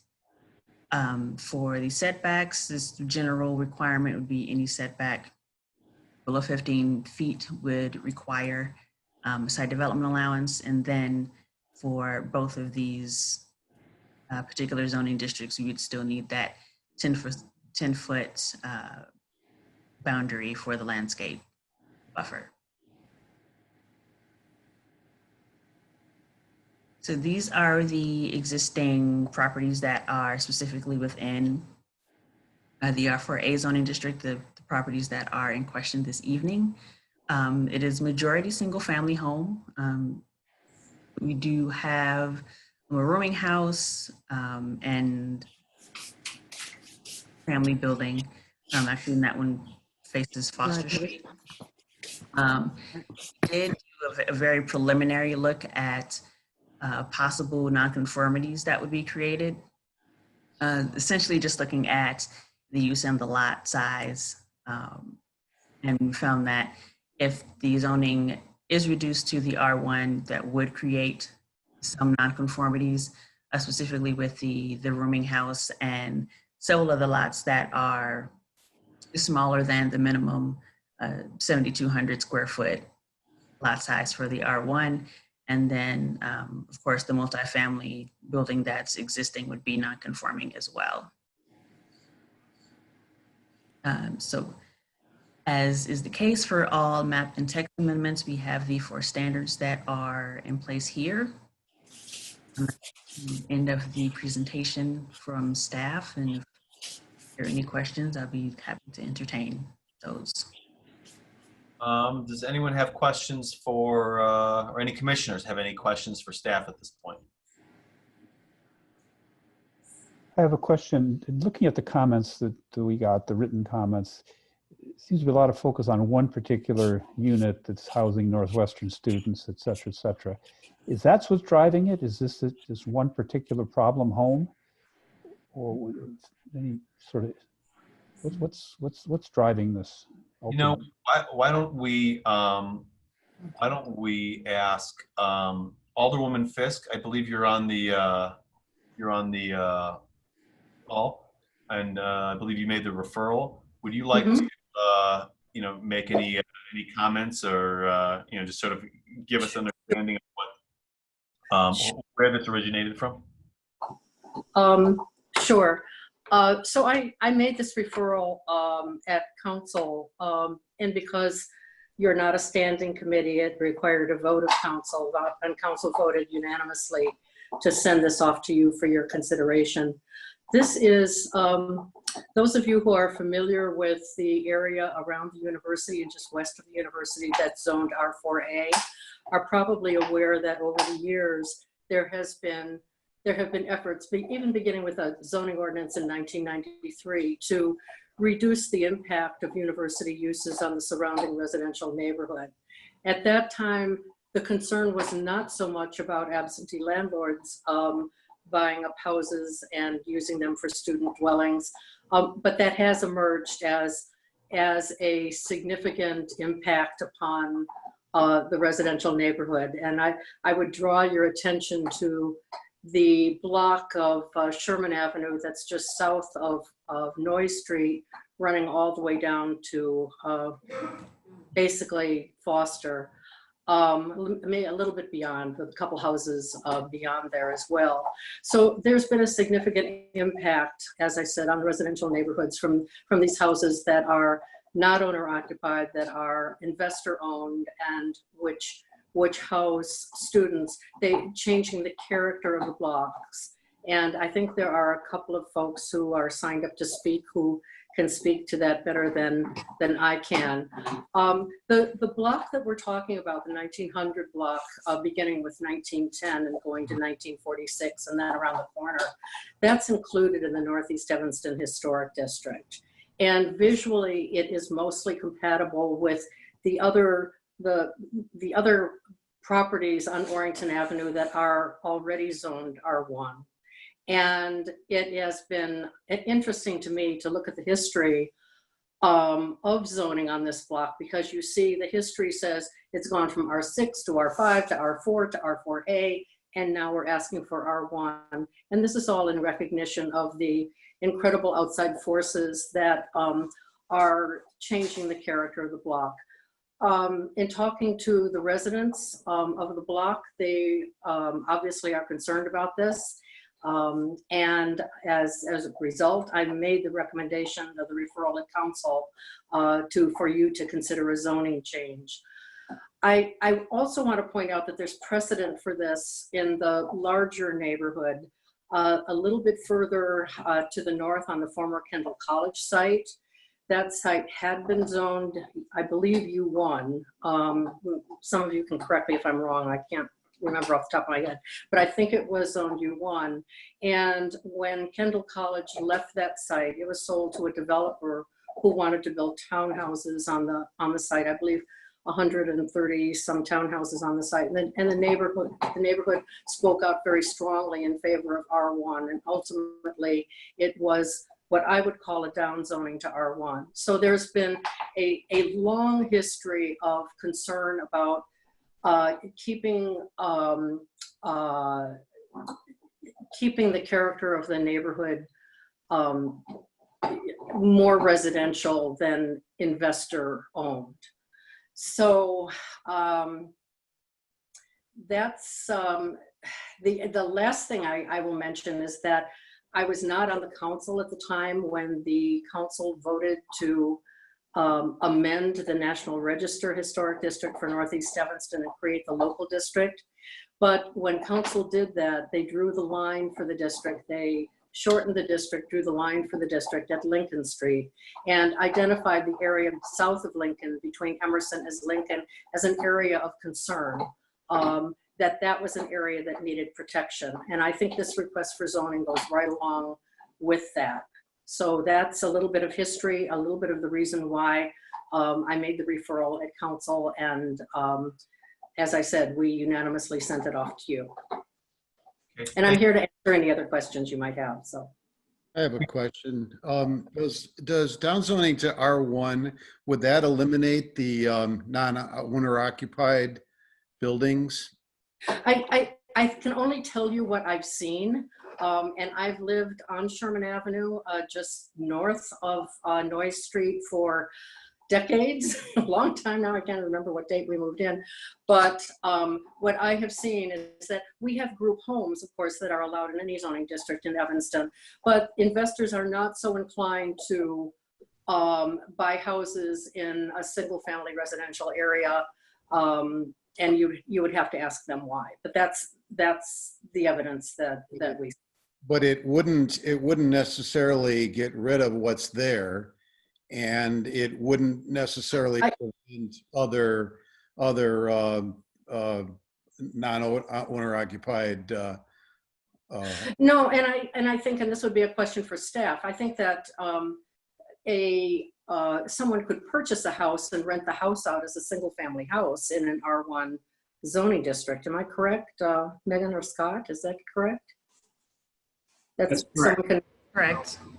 Yeah, so so there are two houses on the block that are single family houses that have not been that are single family houses, and I believe the intention was to rent them out as single family houses. So there's not And the rooming house has been, that is Ms. Corling's rooming house, and that's been a rooming house, I think, since the house was built. It's owner occupied. There has never been one tiny complaint there, and it's been wonderful. And, you know, we certainly would want to reassure her, and I believe our zoning administrator has assured her that that use would be grandfathered in should the property be, or should the block be downzoned to R1, and that she could transfer that use to, as long as she didn't discontinue the use, she could transfer it to a subsequent owner.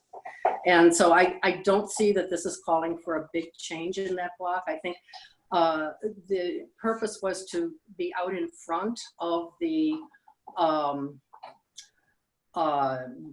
rolling ball here, if that was what was going to happen. And you neighbors have made a sizable commitment to the houses in this block. Most of the houses predate even the dates of building permits. So they're some of the oldest structures in the historic district. And over the years, folks have moved in and really taken good care of them, and they're concerned.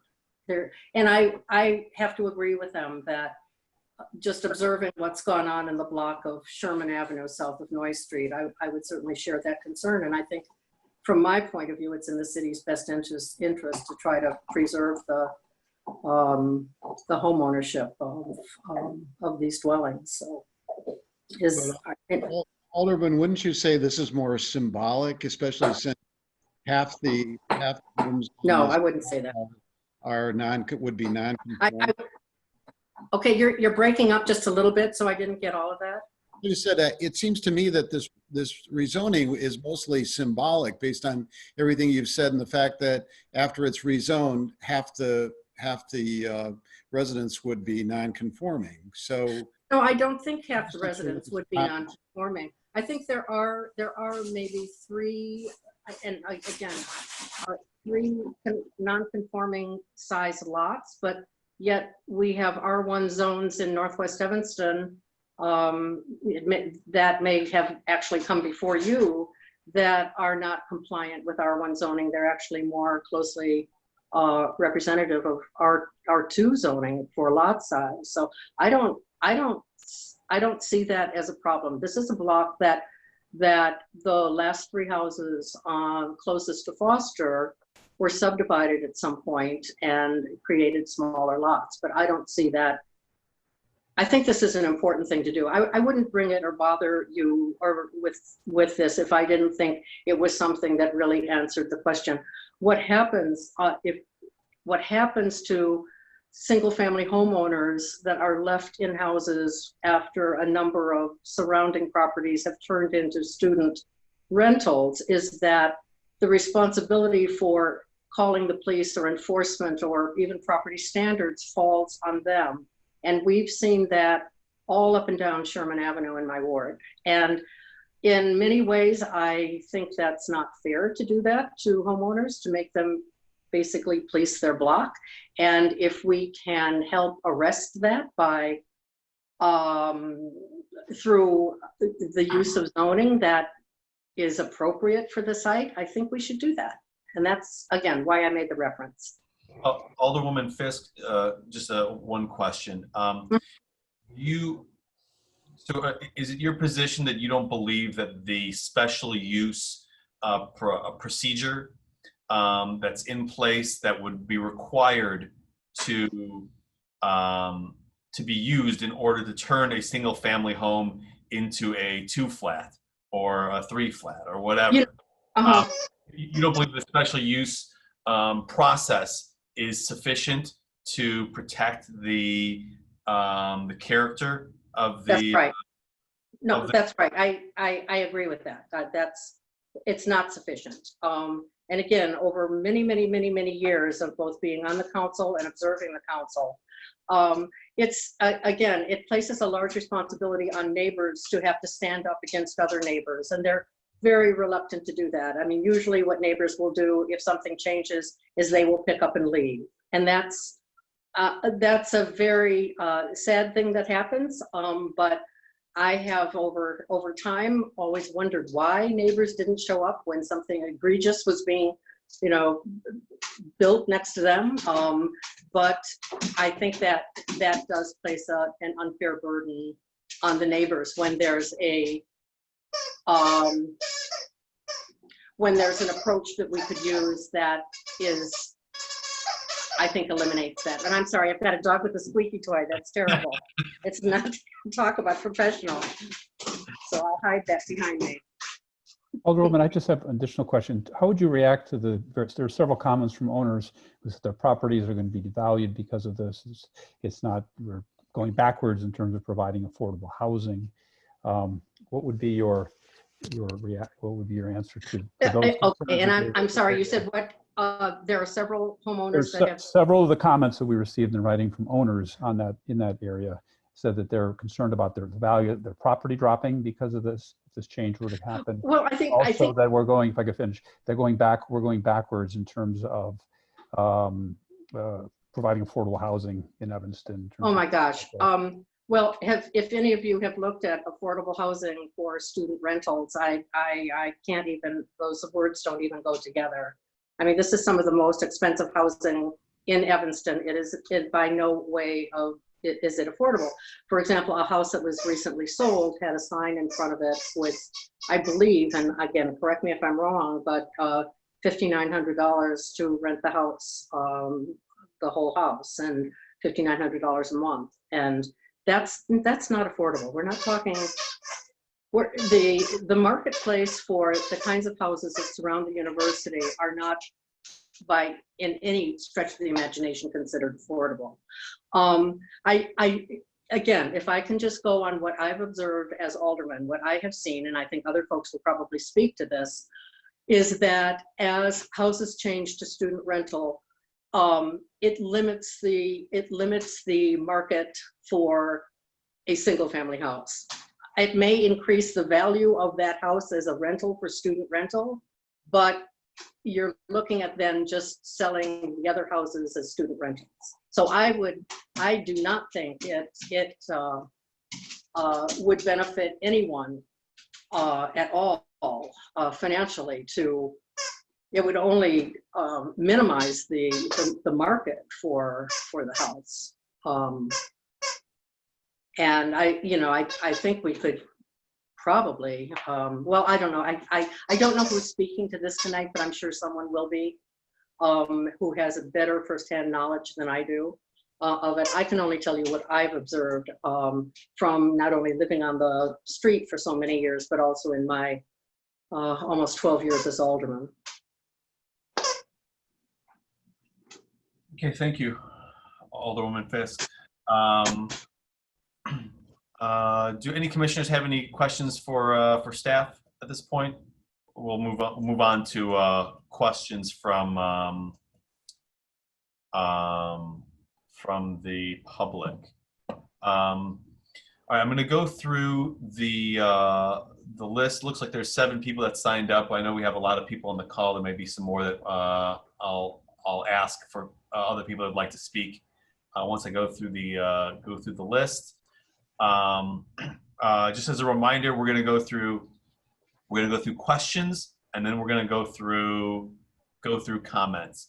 And so during the question phase, please limit your questions to actual questions that would get affirmative answers, as opposed to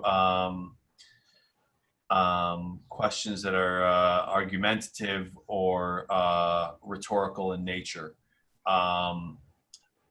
First on the list is a Dan Shapiro.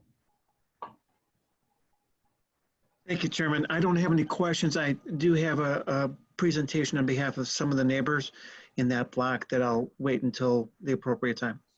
All right, thank you, Shapiro. Next on my list is a Mr. Sean Jones. Good evening, Chair Isaac. I have a question for staff, if I may.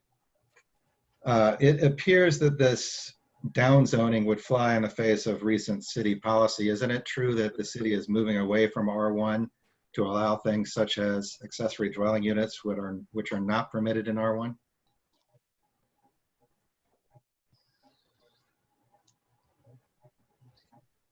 I think those are two different concepts, although somewhat related. Accessory dwelling units, as we discussed earlier on in this meeting, would be accessory to any primary residential building, no matter what zoning district they're in. And the current request has to do with changing the zoning of this particular block. I believe I saw in your materials that they're not permitted in R1, the accessory dwelling units. That may be inaccurate, but is it also true that you're moving away from R1 in general? There has not been rezonings in recent memory that I know of rezonings from R1 to more dense housing. Certainly there's a possibility in the future the city will look at future land use policy, but that's not something that's underway right now. Thank you. Any more questions, Mr. Jones? Not right now, thank you.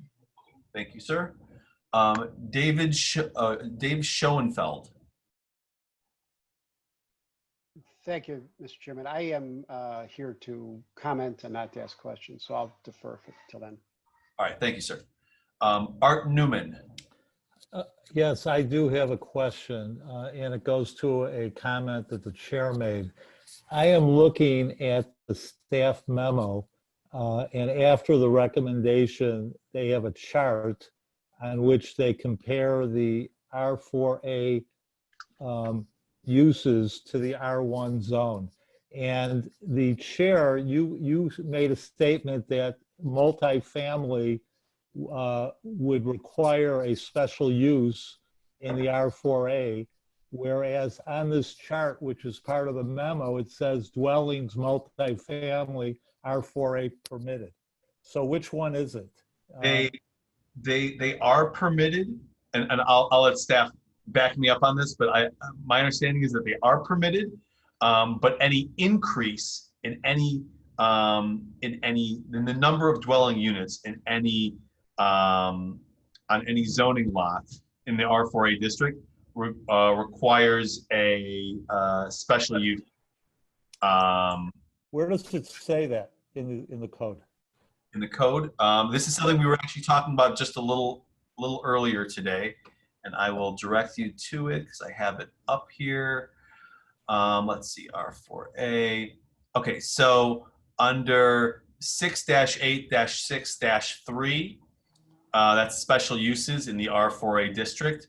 I'll read it again. It says dwellings, and then open parens, any increase in the number of dwellings on a single zoning lot above the number legally existing on the effective date hereof, comma, or any dwelling other than a single family dwelling on a zoning lot created after the effective date hereof, close parens.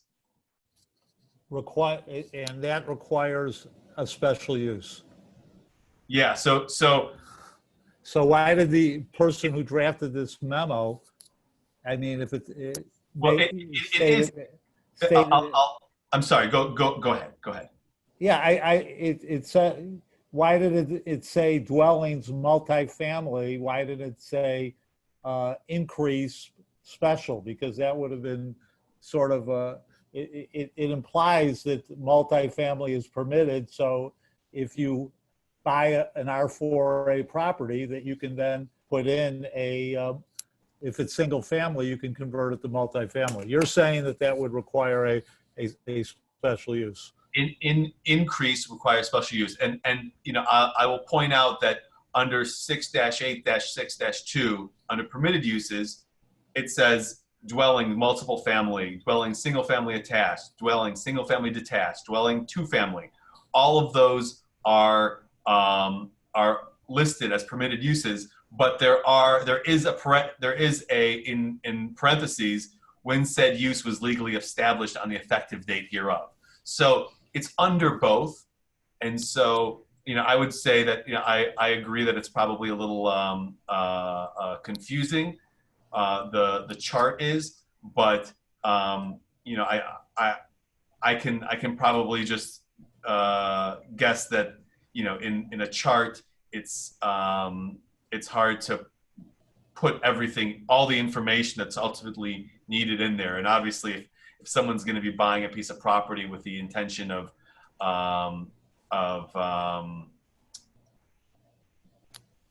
increasing density, they're probably going to do more than just look at this chart. Yeah, But- I happen to think that you're right, because I was on the council when we created R4A, and I do remember that an increase in the units would require a special use. That was the whole point of our change to R4A. So it just surprised me when I saw it in the memo, it's permitted. So I thank you for helping me with that, and I would like to come back and comment a little later on this. All right, thank you, sir. Peter Mitchell.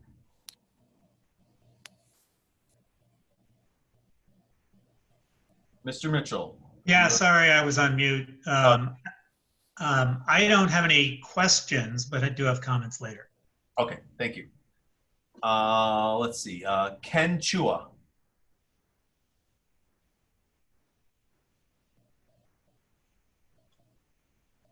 Hi. Mr. Chair, he is not going to speak. I'll be speaking for him tonight.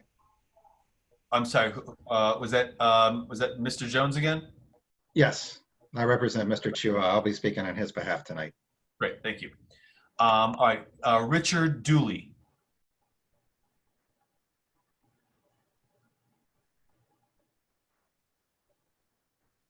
Mr. Dooley? I also represent Mr. Dooley. I may well be speaking on his behalf tonight as well. Okay. And then that is the extent of my predetermined list. Is there anyone else on the call that has questions at this time? Okay, hearing none. We will go back through the list, and then I'll ask other members of the public that would like to speak and comment well, I'll ask them if they'd like to, and you can answer yes if you'd like. All right, Dan Shapiro, you have a presentation that I believe you're providing on behalf of a number of property owners in the area. Yes. I'm wondering, Scott, do you have that up, or did you want me to get that? We submitted it to staff. Do you? If you have it available, you can okay. share your screen. Okay. But I can wasn't pull sure it up that- if No, need it's all be. right. Can everyone see this now? Scott, I'm wondering if you have to give him like the ability to share screen, since you're the. There should be the ability to share the screen. Depending on your platform, down at the bottom, there should be like a green button for share screen. Oh, okay. Thank you.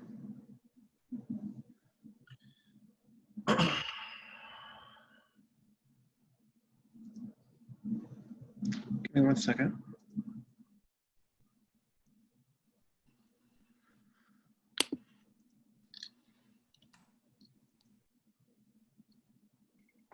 Folks see that now? No.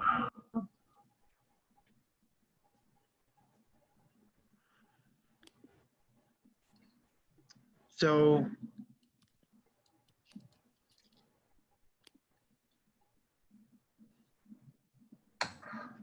Oh. Okay, here we go. there we go. Yep. Okay. I just took me a couple minutes longer than I thought. All right, so I know my time is limited, so I'm going to try to get through this as quickly as possible. If there are particular slides that you want me to stop and field any questions, please let me know. So just by way of contrast, you'll see right here is the area that we're talking about, these homes here. I chose this screen in particular because it shows the historical preservation districts, not only locally, but nationally. And I believe this is the only area that has both national and local historical districts, basically in this, in the same area. And that's important for reasons I'll explain. You'll see that the homes that were just on the aerial are now depicted right here. So R4A immediately to north is a large R1. One of the things that I'm going to talk to you about is the characteristics of the R1 being similar to the R4 area, specifically the 1900 block of Orrington, just beneath and south to it. The homes on Orrington are worth noting. You'll see that most of them were built 1890, 1895, in that area, late 1800s, early 1900s. These are historic vintage homes. One is actually a designated landmark building at 1922 Orrington. So when we're talking about an area, it is very unique for reasons including the fact that these are homes that are over 100 years old. And this is kind of a historic view of Orrington, and now the current view, just looking down the street. There's a lot of history, as you can tell, in this block. It is unique and it is gorgeous. These homes, which, as such, as you'll see here, 1910, 1914, 1918, 22, this is the historic landmark building, 26. So as we walk down the street, you get an idea of what these homes are like. They're over 100 years old, but they're very well maintained. 34, 36, 40, 42 over here, 46. So now I'm going to show you some properties north of Foster on Orrington. You will see that they're very, very similar. Not all of them. I mean, they're not, I didn't take all the pictures, obviously, but there are a number of properties that are remarkably characteristic north of Foster versus the 1900 block. So this is 2018 Orrington. R1 zoning. 2024 Orrington, R1 zoning. 2102 Orrington, R1 zoning. Now let's look at a side by side. You can see the architecture very similar. One block separates them, but this is R4A and this is R1. Another example. Very similar architecture, apparently age, maintenance, R4A, R1. So it is with that context and characteristics or similar characteristics that these neighbors feel that this property should be similarly zoned as the R1 immediately north. Now let's look at some R4A properties in the area. You will see how different they are.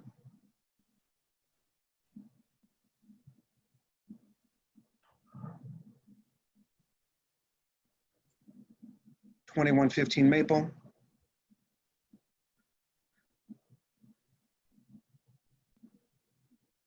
Sorry, 2137 Maple right here, front and back. Simpson, Hamlin, Foster.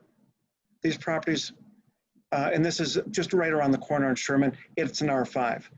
So the point is that one of the factors on rezoning is characteristics of the surrounding neighborhood, surrounding area, and when you go north, those surroundings are very similar to where we have on 1900.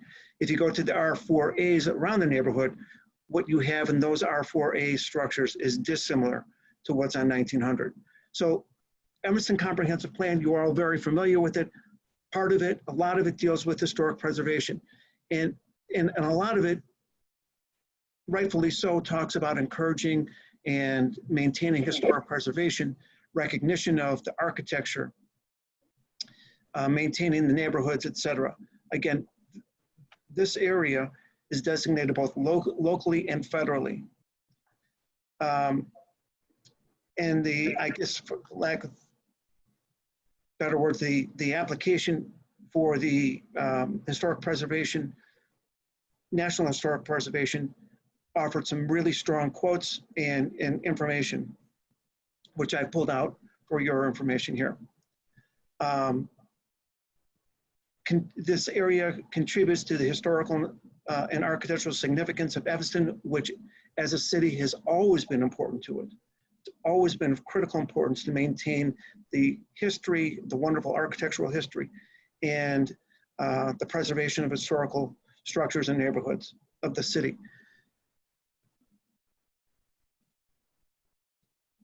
The application further says, and by the way, this application was granted in 1999, I believe, for the National Registry, assured that the Northeast Evanston Historical District, which this is located, would remain primarily single-family residence.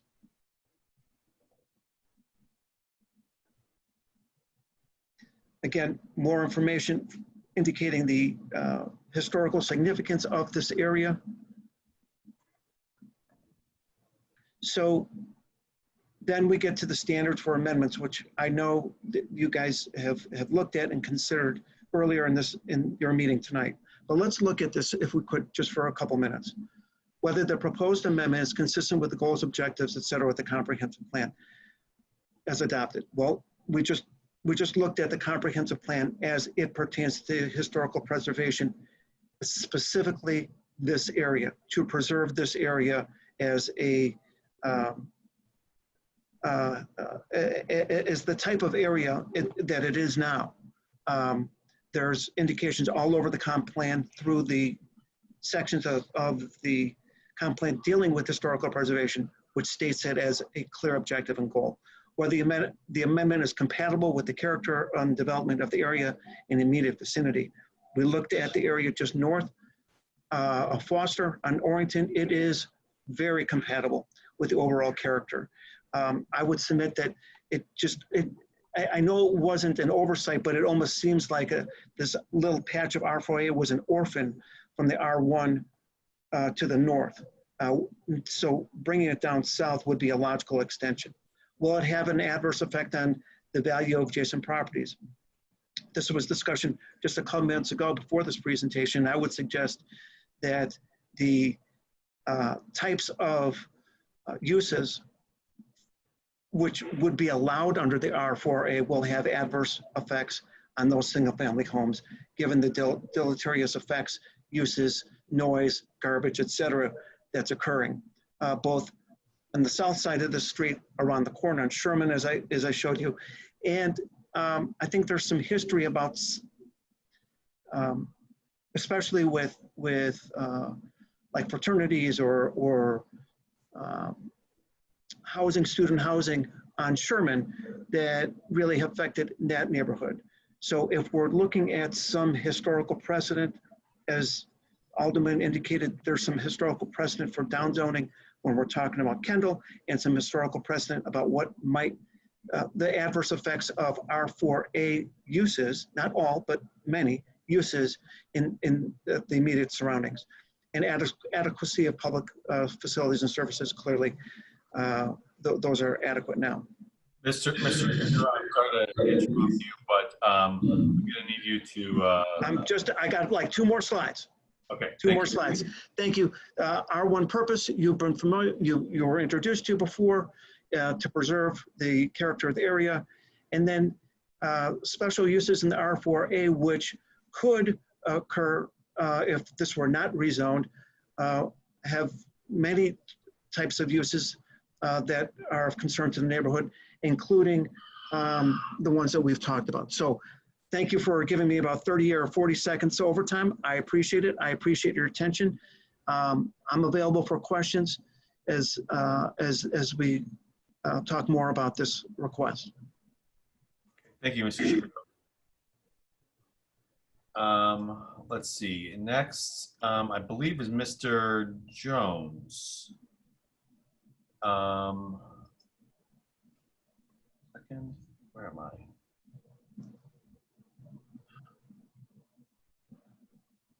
Good evening. Yeah. Good evening, Chair Isaac, Commissioners, Ms. Jones, Mr. Mangum. Thank you for serving our city. This is a difficult one because I mean you would you would think that no protections exist on this block as it is. This is already a historic district. All of the preservation ordinances already apply. That's not changing. Mr. Jones, I'm sorry to interrupt you, but Mr. Shapiro, yeah, can you? Just did. Sorry. Just figured it out. Yeah, you have to press the button to stop sharing your screen too. Okay, I'll manage that. I'll figure that out. Go ahead, Mr. Jones. Historic preservation, it doesn't change when going from R4A to R1. The protections already exist. Nuisance property owners, nuisance premises, those protections already exist. Using a zoning change as an enforcement tool against some of your neighbors seems wildly inappropriate. And this is a pretty radical drop from R4A all the way down to R1. It seems patently obvious that R1 is not appropriate for this block, given that half of the properties would be non-conforming. When you look at the definition of R1, it's the lowest density within the city. It is the lowest. This is clearly a block that's not designed for the lowest density. This is R4A. This is medium density. You already have rooming houses. In fact, as a poster child example of R4A, Mr. Shapiro included a slide of my client 714, 716 Foster, which he now wants to rezone to R1. It's clearly not within the standards that you're looking for. This is not R1 area. There is an existing rooming house, existing multifamily, and several single families that don't have lots large enough to be R1. It just doesn't make much sense to drop this down to R1. I'm having a hard time. Further on the agenda tonight, we have discussion of the city policy to increase affordable housing, to allow more dwelling units, to allow more people and more family units to live within the city. Mr. Marcus talked about exclusionary zoning. R1 is the most exclusive possible zoning we could have. We're trying to exclude people who are already property owners. I represent 3 and maybe 4 of the property owners that are going to be downsized when this is to go forward. This is just kind of hard to figure out. The standards you're going to look at are the character in the vicinity, but the character is clearly R4, given that half of these properties are not there, and given that he used one of my clients as the poster child for R4. I know that student housing is troubling to a lot of people. This, as you've seen by the map, is directly across the street from campus. Yes, there is a temptation for students to want to live directly across campus. I don't think there's any getting away with that. This particular stretch is surrounded on 2 sides by R5. In fact, it makes probably more sense to shift this to R5. That's not before us tonight, and we're not going to propose that. But to downzone it all the way to R1 just doesn't seem to make any sense. I would hope that this type of proposal would not even get a second from you guys tonight. There is significant opposition. We're gathering signatures from people within the 500 feet. We're getting started on that process. I don't know how many we're going to be able to get. It just, the protections that they are seeking already exist. If they are upset that one of these houses house loud parties, there are enforcement provisions in place. I don't know that R1 would even change that. It may still be a rental property. As Alderman Fist discussed earlier, you can rent a single family home. This just seems like a really radical effort to try and diminish property value of people who are already there. It is one thing to say that you can grandfather in, that's not helpful when you go to get your insurance coverage because you can't rebuild. I'm happy to answer any questions you may have. I just think that, one other thing, I don't think it's really fair or anywhere close to use Kendall College as a precedent. Kendall College was an empty lot at the time the zoning was changed. If you guys have any questions, I'm happy to answer them, but this just seems wildly inappropriate. Thank you. All right, thank you, Mr. Jones. All right, let's see. Dave Schoenfeld. Thank you, Mr. Chairman, and thank you to the commissioners for your patience and your service. Before you get started, let me just say, now that we've gone past the two people that are representing more than one interested party here, we're going to be limiting the time to I'm going to say about, it's supposed to be 3 minutes, but I'm going to limit it to about 3 minutes. You can go over a little bit, but in the interest of keeping this fair and moving this along, that's what we're going to do. Okay. Thank you, and I should be able to comply with that easily. My name is Dave Schoenfeld, as you mentioned. I live at 2039 Orrington, about a block north of the block in question here. I've been a member of the Northwestern Neighbors Association for 25 years, served on the board, and most recently as the president of that board. And we have been engaged throughout that entire time and long before then in attempting to protect our neighborhood from incessant development pressures. So Alderman Fisk alluded to these earlier, but this is something that we've been working on for literally 4 decades. This district is constantly facing, this neighborhood is constantly facing development pressures from a variety of sources, and this is the kind of thing we've been working with. I also, just for your information, I'm also the community representative on the City Northwestern Committee, which was established under a federal consent decree to address land use issues between Northwestern and our community. So we have had a lot of these issues. We've been working very hard to protect the neighborhood.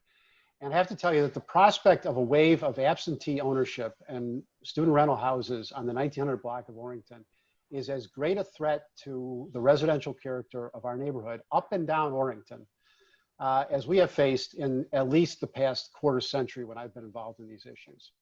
Allowing that block to turn over to absentee student ownership rentals, as we've already seen nearby on Sherman Avenue, as Alderman Fisk described, would create a situation in which, and it was interesting, Mr. Jones almost went here a moment ago. This would create a situation in which the students treat that block as a part of the Northwestern campus. And yet the university would have no responsibility for overseeing their conduct. It would be the worst of both worlds. This development in that circumstance would result in severe disruptions to the lives of the families living there in what is meant to be a residential and not a university setting. And this in turn would lead to further decline of the block as a family neighborhood. And that would have an impact all up and down Orrington. I can tell you also from my own experience living next to a large condo building that has a lot of student residents, that living next door to student rentals that are owner occupied makes a huge difference. We've had a sort of a curious or unique inverse development where we've had owners actually move back to the building, and they radically improved the quality of life on our block simply by being there and overseeing the behavior of the students who live there. And we would be going the opposite direction here with the opposite consequence. And I can tell you from my prior experience that it is enormously disruptive to the families who are trying to raise their children there, who have to get up in the morning, go to work, go to school. Now, there are legitimate concerns that we've talked about earlier today with exclusionary zoning and NIMBYism. I don't think those apply in any respect to this issue. what is happening here is that investors are purchasing property right across the street from Northwestern, not to provide affordable housing to working families or anything of that nature. They are buying that property to rent at a premium to wealthy Northwestern students. This is not an affordable housing issue. This is not an exclusionary zoning issue. This is about preserving the residential character of a neighborhood that has been under pressure for decades and remains under pressure and has benefited enormously from the support of the city and its government and its public officials in protecting that character. Mr. Schofield, I need you to. I'll wrap it up. That the residents of the 1900 block should have the same zoning protections enjoyed by the rest of our neighborhood. So I strongly urge you to approve this proposed amendment. Mr. Schoenfeld, again, do you own a property in the district? Yes, 2039 Orrington, about a block north of the. Oh, okay. Okay, but not within the affected properties. I haven't stepped off the distance. It's about a block away. That's all I can tell you. Thank you, sir. Let's see. Next on my list is Art Newman. Thanks. My name's Art Newman. I was the alderman of this ward from 1991 to 2005. I am very familiar with the neighborhood. I could tell you that at the 1900 block of Orrington, the houses are less valuable in the R4A than if you go north to the R1. The houses in the R1 are typically $200,000 to $300,000 or $400,000 more, primarily because this block happens to be across the street from the Foster Walker complex. I can tell you when I was on the council that I regularly got calls from out-of-town investors who wanted to buy up properties because they saw it as a way to be able to you could probably get on some of these properties, especially the multifamily, sometimes $6,000, $7,000, $8,000 a month in rent where you couldn't possibly rent it for a single family home.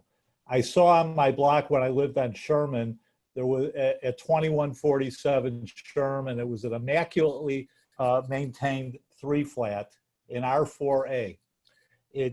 The owner used to had the most wonderful landscaping you can imagine. He got old. It was bought by a person in Northbrook less than 6 months after he sold that property to a Northbrook owner. It had 8-inch weeds. It had the front window boarded up, and all the landscaping was gone, and the property began to deteriorate. And that's because somebody from Northbrook bought it because they wanted to pile as many students as they can get in as possible. People don't buy these properties around on Orrington Avenue and on Sherman in these districts to provide affordable housing. They buy them as investment opportunities because of their proximity to the university. You might not realize Northwestern does not allow alcohol in Foster Walker. But if you have the swim club occupy a house across the street, they can have as much alcohol as they want. And that's what happens on some of these blocks. On my old block on Sherman Avenue, the swim team came in. You can have 200 people, literally 200 people on the property from all over Northwestern's campus going to a party. And, oh, yes, it's a nuisance. Well, when you own a property and you invest your life savings, you don't want to be calling the police every third night about what an absentee landlord is doing. So I support any relief that the city can give to give the single family homeowner and protection from his or her proximity to the university and people's financial incentive. And we're at a time where, you spoke about affordable housing. Well, at some point they may go to 4 unrelated, okay? And then these properties can even bring in more revenue as multifamily. So to me, this is not gonna solve this block will never solve the affordable housing problem in Evanston. All it will do at some point is investors will always look for opportunities to make as much money on the property as possible. So I support them. I had a lot of experience. I used to have a woman on Sherman Avenue. There was a rape right next to her at one of the parties. She used to call me every other month because of the noise that came from one of the party houses. And it was a big part of my job when I was alderman. So I'll stop there. Thank you, Mr. Newman. Oh, I just lost the list again. Here we go. Peter Mitchell. Hey, thank you very much for doing this, you guys. It's August, it's late. I've been listening to a really dense set of topics tonight. Let me tell you a little bit about why I'm here. My wife and I bought a couple of years ago. I live at 1942 Orrington in the block. You know, we questioned living here, but after talking to many of the neighbors before we put in our bid on this place, we were told this block is amazing. It is full of single family people, many of whom have lived here 20, 30, 40, even over 50 years. And I think that we can back that up easily. And therefore it's a pretty safe neighborhood to move in. There is one house next door that does have some overflow, much like Art had talked, you know, Greek sorority girls that live there. And at times they are delightful. At times it's holy hell. Being woken up 4 times a night is not unusual. That issue has caused major strife between my wife and I, who wants to be friendly, and I, who can't deal with it any longer. Haven't called the police, but I'm going to the next time it happens. So there won't be a record of this with the police, at least from our house. I hear you guys talk about non-conforming, and to me, the issue of non-conforming is not terribly relevant. That's all about lot size and lot issues. You know, the reason this is not as conforming is because 3 of the houses at the north end of the block, mine included, are so small, they don't even fit the standard. And yet, we look at this as a quality of life issue that's important for the neighborhood, and that's important for maintaining what we see is here. And just one more point about affordable. I know staff wrote something that said Evanston supports affordable. I support affordable, but we just want to be really clear. When a developer gets a hold of property, there is not a chance that they're going to rent it room by room at an affordable ratio to other people in town. So those are the only points I want to make. I want to thank you guys for making the effort, and we hope you vote in our favor. Okay, thank you. Ken Chua. Ken will not be speaking. I spoke on his behalf. Oh, okay. Sorry. And then that's the same for Mr. Dooley as well, right, Mr. Jones? Yes, I believe so. Okay, great. All right, so that is the extent of my list of people who have signed up ahead of time to discuss this matter. Is there anyone else on the call that would like to make any comments?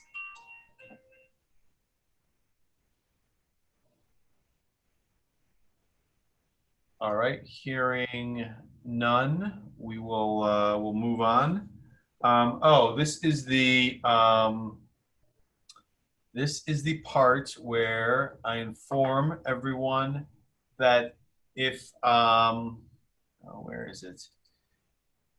1 second here.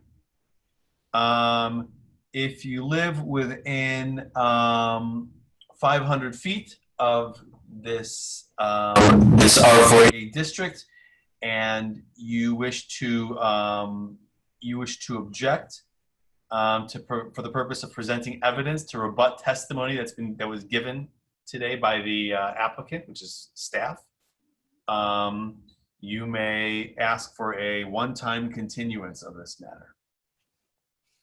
Am I hearing any requests for continuance? Okay, hearing none. We will move on to deliberation by the commission. Commissioners, do you have any comments, items of discussion, any questions for any of the people that spoke this evening? I have a question, and maybe it's for staff or legal counsel, but is there, if this is rezoned to R1, does that legally eliminate the possibility of absentee ownership who could rent to students? That's a yes or no answer. I'd say no. There's still the ability to rent out your house no matter the zoning district. There's no requirement to live on site.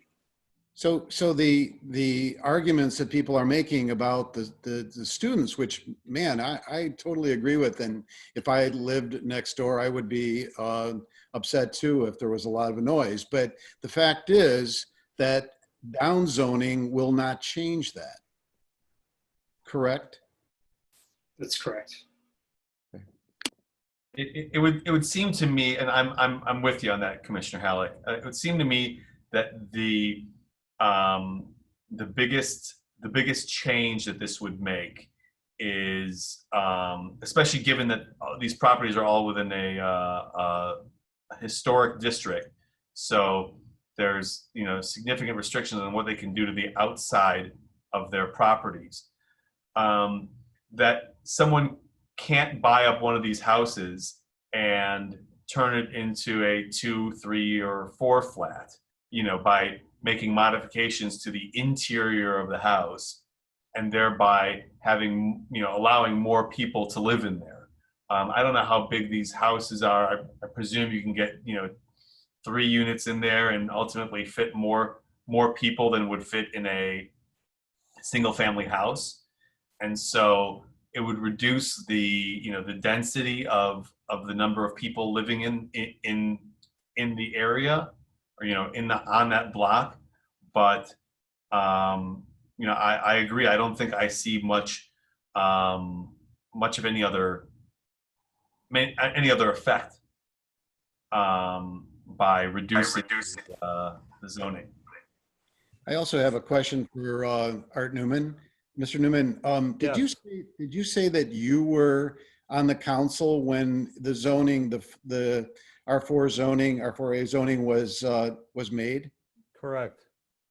And did you object, or what was No, the... I supported the R4A at the time because I did not want the single family houses to be able to be converted to 3 or 4 flats without a special use. And that's why I asked the question at the very beginning of the meeting. That at the time, the R4A was used not so much for this block, but for going over to Sherman and into across Sherman. And there, where you're in the middle of the student absentee landlord area, it was important to take away their ability to be able to go, because if you have a single family and you could put, as you say, 3 students in, and if they change the unrelated 4, but if you have the ability to go from a single family to 4 units, then you could have 12 or 13 people. You have all the cars that go along with that, and it's a real serious situation. So I did support R4A, but one of the things that this would do if you went to R1 is that there would be no possibility of multifamily, any of these units be able to convert to multifamily, whereas now they could be, if there was a special use process, they could. Really, really quick, because we're all new to this whole Zoom meeting, it looks like there's 2 people that had their hand up to speak, and I'm wondering if they had it up before I closed discussion or closed comments from the public. So I'm gonna call them in the order that I see them, and we'll let them have their 3 minutes to make their comments, and then we're going to close out the public record. So there's two people. There's a Julie Johnson and a Susan Bierman, or Bierman. I'm going to call on Julie Johnson first. Okay. Actually, my husband Bob is going to speak. Okay, great. Hello, everybody. I just want to take issue with a couple things, but before I say that, we circulated petitions across our neighborhood, and we received 32 signatures on that petition, not just about our block, but all around us. So our neighbors all around us are supportive of our R1 rezoning request. I also want to say that I believe it's not true that the historical preservation statute, it allows people to convert units inside their house. I think we could ask staff about that. You have to get approval for something you change on the outside of your house, but I believe you could actually turn a house on our block into a 2 or 3 flat. Is that not correct? Yeah, no, that's consistent with what I said earlier. Correct. Okay. And I think the key point is, on a lot of this is, these are absentee landlords. And so they can buy this house, they can convert it to a 2 or 3 flat, and they would be absentee. And that's where we see a lot of the problems that Art Newman talked about, and that Dan Shapiro and Dave Schoenfeld talked about. And you can also rent, you could theoretically, you could rent out the entire house. But again, because of the restriction of more than 3 unrelated people are not allowed to be tenants, that would prevent that from happening. So that's all I had to say. Did you have anything else to add? Okay, thank you. All right, thank you. And then Susan Bierman. Yes, I just had a question. Is that rule about only 3 unrelated and potentially 4 unrelated people being allowed to rent a property enforced at this time, or is it incumbent upon neighbors to submit a complaint to see that it's enforced? Well, we don't have a member of Corporation Council here with us today. I would say that in order for anyone in the city to know whether it's happening, they'd have to be informed of it. But I'm not sure about the actual enforceability of that rule, but it is still a rule on the books. I'm not sure if Ms. Jones or Mr. Mangum, you have anything to add to that. I would concur that generally staff would not be aware of who's living within a house without some sort of information or complaint that's filed on that. And then when those are received, they're challenging to address sometimes. Yeah, I mean, if it's a registered rental, I mean, the only way that we would really see is during that inspection to make sure that, any life safety issues are handled. I mean, at that point, we might be able to see if there's possibly more than the maximum allowed that are currently living there, but it is heavily dependent on neighbors or any complaints. Good. So my follow-up question to that is, by changing to R1, does R1 absolutely limit the ability for more than 3 or 4 unrelated people to live under the roof? In other words, is that the intention?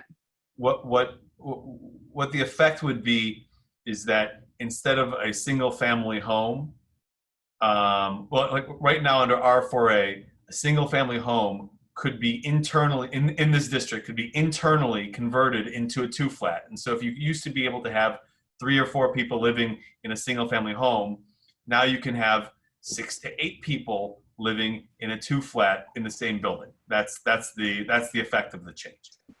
However, a special use permit would be required in order to Exactly, yes. You'd have to go through a special use process and not violate any of the historical district requirements. I see a Mr. Kaplan holding his hand up, a manual hand. Sure, I can be real quick. Please. I just wanted to point out that this street is a real showcase street for Evanston.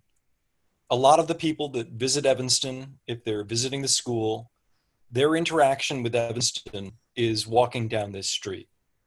And when they return to wherever, or when they talk to other people about Evanston, their impression of Evanston is characterized by what they saw kind of walking down this street.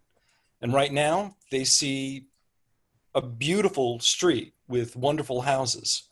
And it would be a shame, I think, for Evanston to lose that.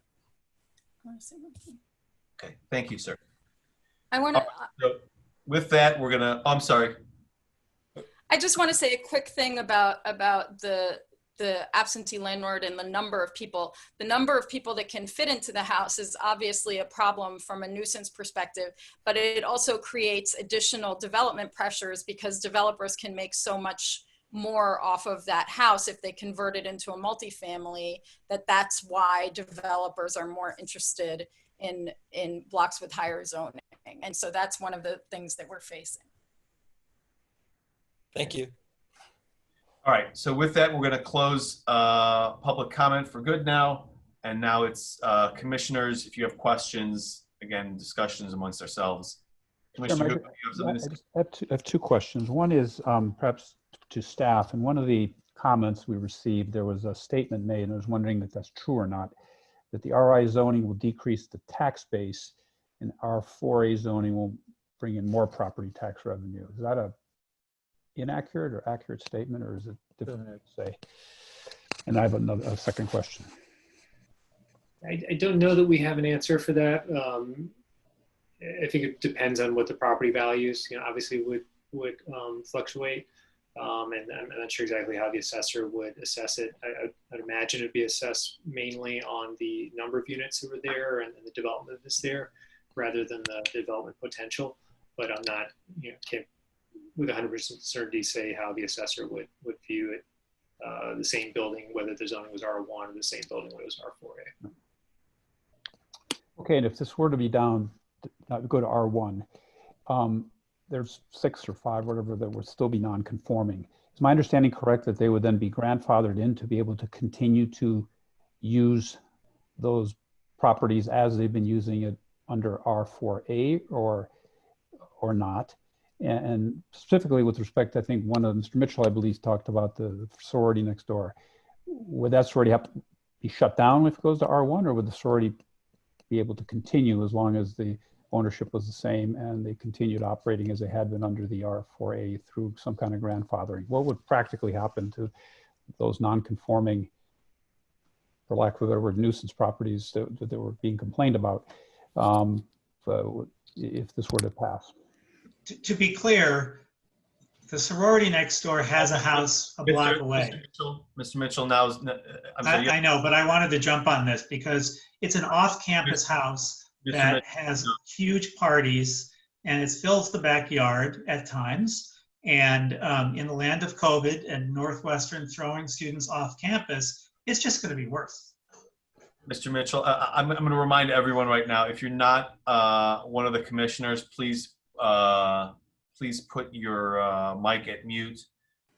This is a time for commissioners to deliberate. So just in short, I think to try to answer Commissioner Huco's question, legal nonconforming uses, if it were to be downzoned, would be able to continue as they are.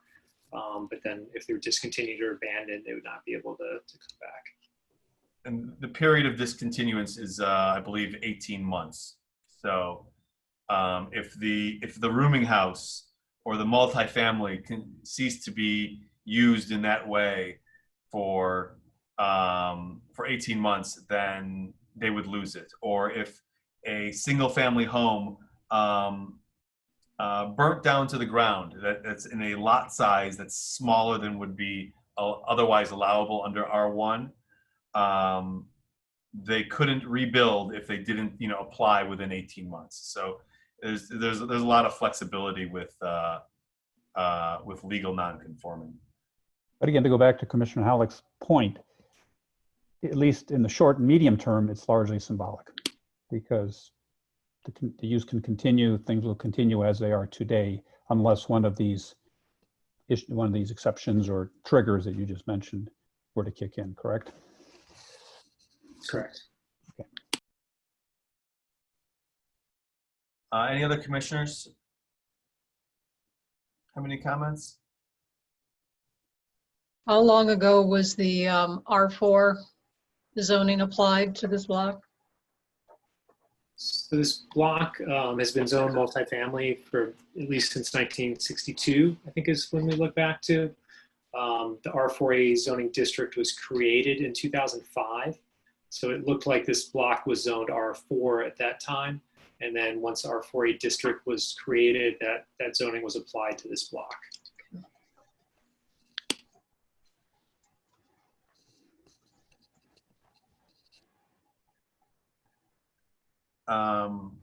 So it seems to me that this is really trying to keep the, I guess, keep the status quo of the block. I don't think that, I mean, I think I sort of agree. I don't know if it was Commissioner Hugo who said this is somewhat symbolic, but it's really not going to prevent the issues that people are having with existing properties in and around this district. But it would prevent those issues from multiplying. And that's what seems to be the thrust of this change, at least in my opinion.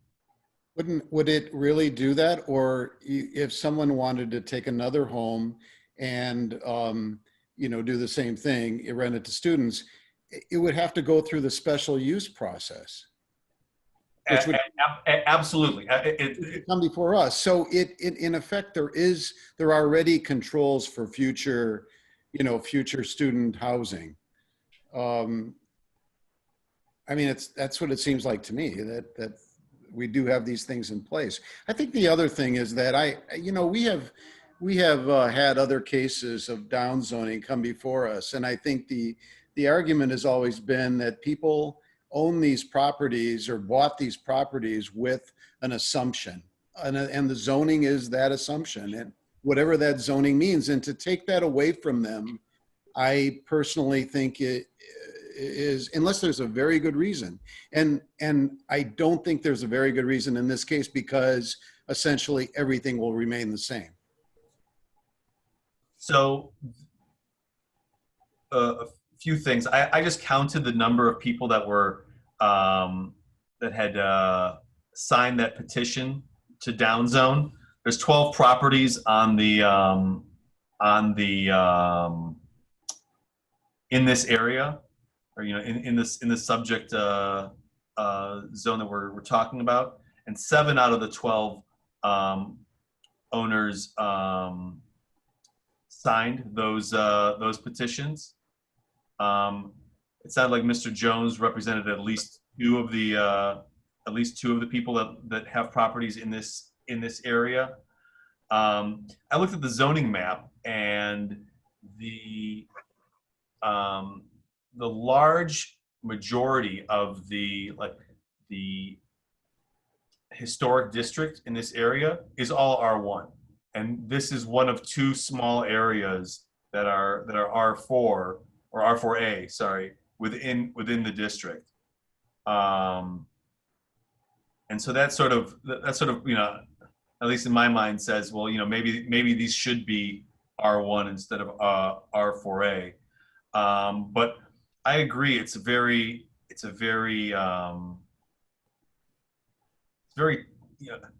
tight decision to make here, because there's already controls in place. This being in a historic district, and R4A requiring special use. The only other comment I'd make, having dealt with this personally in the past, is that unless you have literally created construction plans and have submitted them for permit with a municipality, Illinois does not look very favorably at having a vested right in zoning. So even if you own the property for 30 years and you were planning on, changing it to something else, if you haven't taken the time to actually do it and putting the money in and applied for it, and even then it's not guaranteed, you may not, like, a court may not say that you have a vested right in that zoning. So I mean, I'm not sure that we've heard from anyone today that said, I just bought this property and I paid extra for it because I'm going to change it into a 2-flat or a 3-flat. Anyone that's using this property, like the person who has a 6-unit multifamily, they're going to be able to continue using that, for the rest of time, as long as they keep on using it as a multifamily. The people that this would hurt would be the people that were planning on selling their house to a developer, and I'm not sure that we've heard from anyone that was going to do that, or is that that's going to be hurt in that way. But I still go back to, well, is this even necessary? And the idea of not doing something if you don't have to. So I don't know. Any other commissioners have any thoughts on this? Yeah, I do. Normally, I would kind of be on the side that's saying, why create more nonconformities if you don't have to, which the change from R41A or R4A to R1 would. However, I think that the value, of the existing single family, maintaining that property value, because I would agree with some of the comments that the conversion of property to the 2 and 3 flats that has happened further to the west really kind of has, at least from a property tax perspective, I think it has depreciated those properties. I'm sure that the investors are making lots of money in the rental income, but it creates lots of property standards issues, and really taking away the ability to create additional uses or additional units on that block through the special use process is probably a good thing. And and again, it's kind of a mixed bag, because you also have a situation where with the ADUs that we've just permitted, while on the one hand with the R4A, you'd have to get a special use permit to add them. Under R1 zoning, any of the single family owners could add an extra unit. So, and I don't know where the neighbors would stand on that, depending on what happens with the ADUs. So it is difficult, but I think I'm persuaded that recommending the change to R1 zoning actually does make sense, really in terms of maintaining the character of the neighborhood.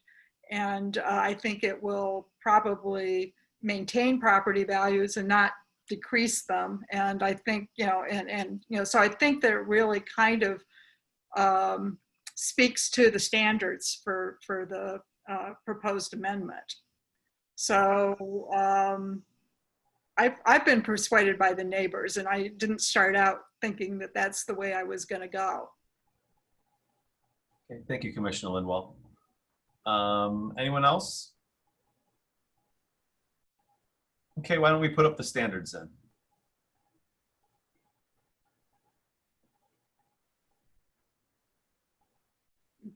Also, while you're doing that, I'd also like to just point out that there are, in that historic district, there are a lot of multifamily, or several multifamily buildings, so that are already non-conforming.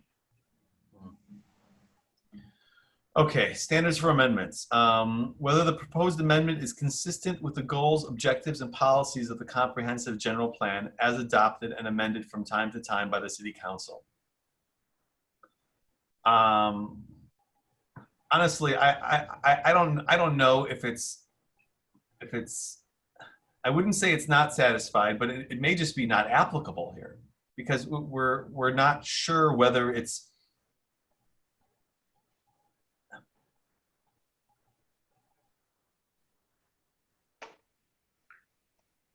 I don't know. I think it would be What do you guys consistent think? with the preservation goals of the comprehensive plan, for sure. Well, but the reason why I'm conflicted on this one is because just because it's R4A, if you change the internal, if you change the inside of the house to 2 units, you haven't affected the outer character of the zoning district, right? You haven't affected the historic nature of the property. But those lots are big enough that you could apply for a demolition permit and build a 4-unit building on some of those, the lot, in the 10,000 square foot lots, which would change the character. But wouldn't that have to get through historic preservation first? If it's in the district, you'd have to show that it's not, that it's basically a blighted property, right? Not necessarily, no. Well, I'll defer to staff, but no, I don't think that you'd have to comply with their standards. There is an ability to, I don't know exactly where the ordinance stands on demolition. I think that's probably something that can be overridden by at least the city council. Again, I will defer to Scott and Megan. Mr. Mangum or Ms. Jones? Sure. So in a district, a certificate of appropriateness would be required for any exterior changes of the building as well as for demolition of the building. Okay. Well, I think we can say this is either satisfied or not applicable. Whether the proposed amendment is compatible with the overall character of existing development in the immediate vicinity of the subject property. Well, there's R1 to the north and there's R5 to the west. The amendment isn't really going to change anything that's currently there. It's just preventing further changes. I would probably say that this is satisfied. Obviously, commissioners, if you disagree or if you have a comment, please just speak up. Whether the proposed amendment will have an adverse effect on the value of adjacent properties. I don't think it will have an adverse on adjacent properties. I suppose that someone that isn't maintaining their property within this district as a single family home, who lets it decrease in value low enough where a developer would want to buy it and turn it into something, would see their value go down because now they can't sell it to a developer. But I don't see maintaining, having further controls on the status quo is going to have an adverse effect on adjacent properties. And then the adequacy of public facilities and services, that's not applicable here. So any other comments or questions, or is there a motion that a commissioner would like to bring?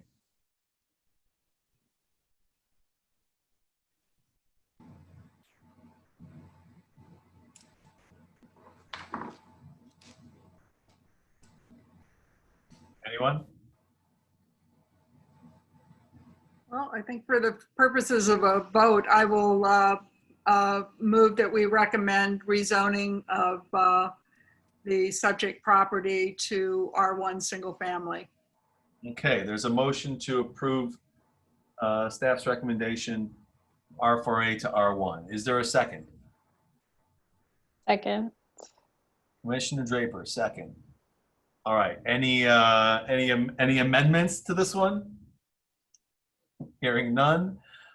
Any discussion on the motion? Hearing none. Ms. Jones, let's take a roll call vote. Commissioner Draper? No. Commissioner Halleck, No. Commissioner Hugo, No. Commissioner Johnson, No. Commissioner Linwall, Yes. Commissioner Westerberg, No. Chair Isaac. Yes. That motion fails, 5-2. Okay, so the recommendation to the city council will be that the zoning remain for R4A. That puts an end to that item. Last but not least, we have revisions to the Plan Commission's rules and procedures. Ms. Jones, are you presenting this one? I can, yes. Okay, great. All right. Well, this is essentially a continuation of discussion that occurred at the July meeting. We haven't made too many changes, but we just made some minor adjustments based off of that conversation, and then added a bit of clarification on the actual public hearing process. And the changes that are proposed are listed on the screen now, and include the minor corrective edits to the language, code section numbers, etc. Edits to make sure that we are consistent throughout the document with regards to time that's allotted for comments, clarification of the public hearing process, as I mentioned, clarification on the process for requesting continuances, some minor updates regarding submitting materials and the timeframe for that, and then also some minor updates that address the commissioner responsibilities if they happen to be absent for a particular agenda item public hearing. Okay.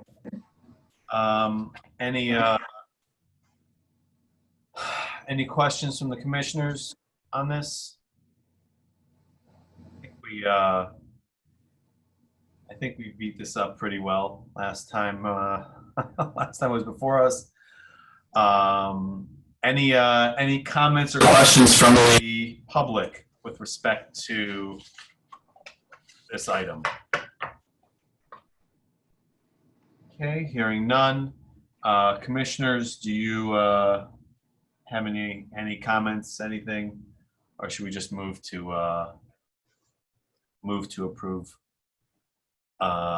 the changes? And if you're of that mind, please provide a motion. I move to approve the revisions to the Plan Commission rules and procedures as proposed here. Okay, thank you, Commissioner Halleck. Is there a second? Second. All right, Commissioner Johnson. All right, Ms. Jones.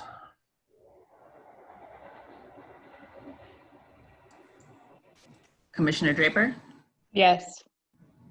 Commissioner Halleck, Yes. Commissioner Hugo, Yes. Commissioner Johnson, Yes. Commissioner Linwall, Yes. Commissioner Westerberg, Yes. Chair Isaac. Yes. That motion passes unanimously. Okay, great.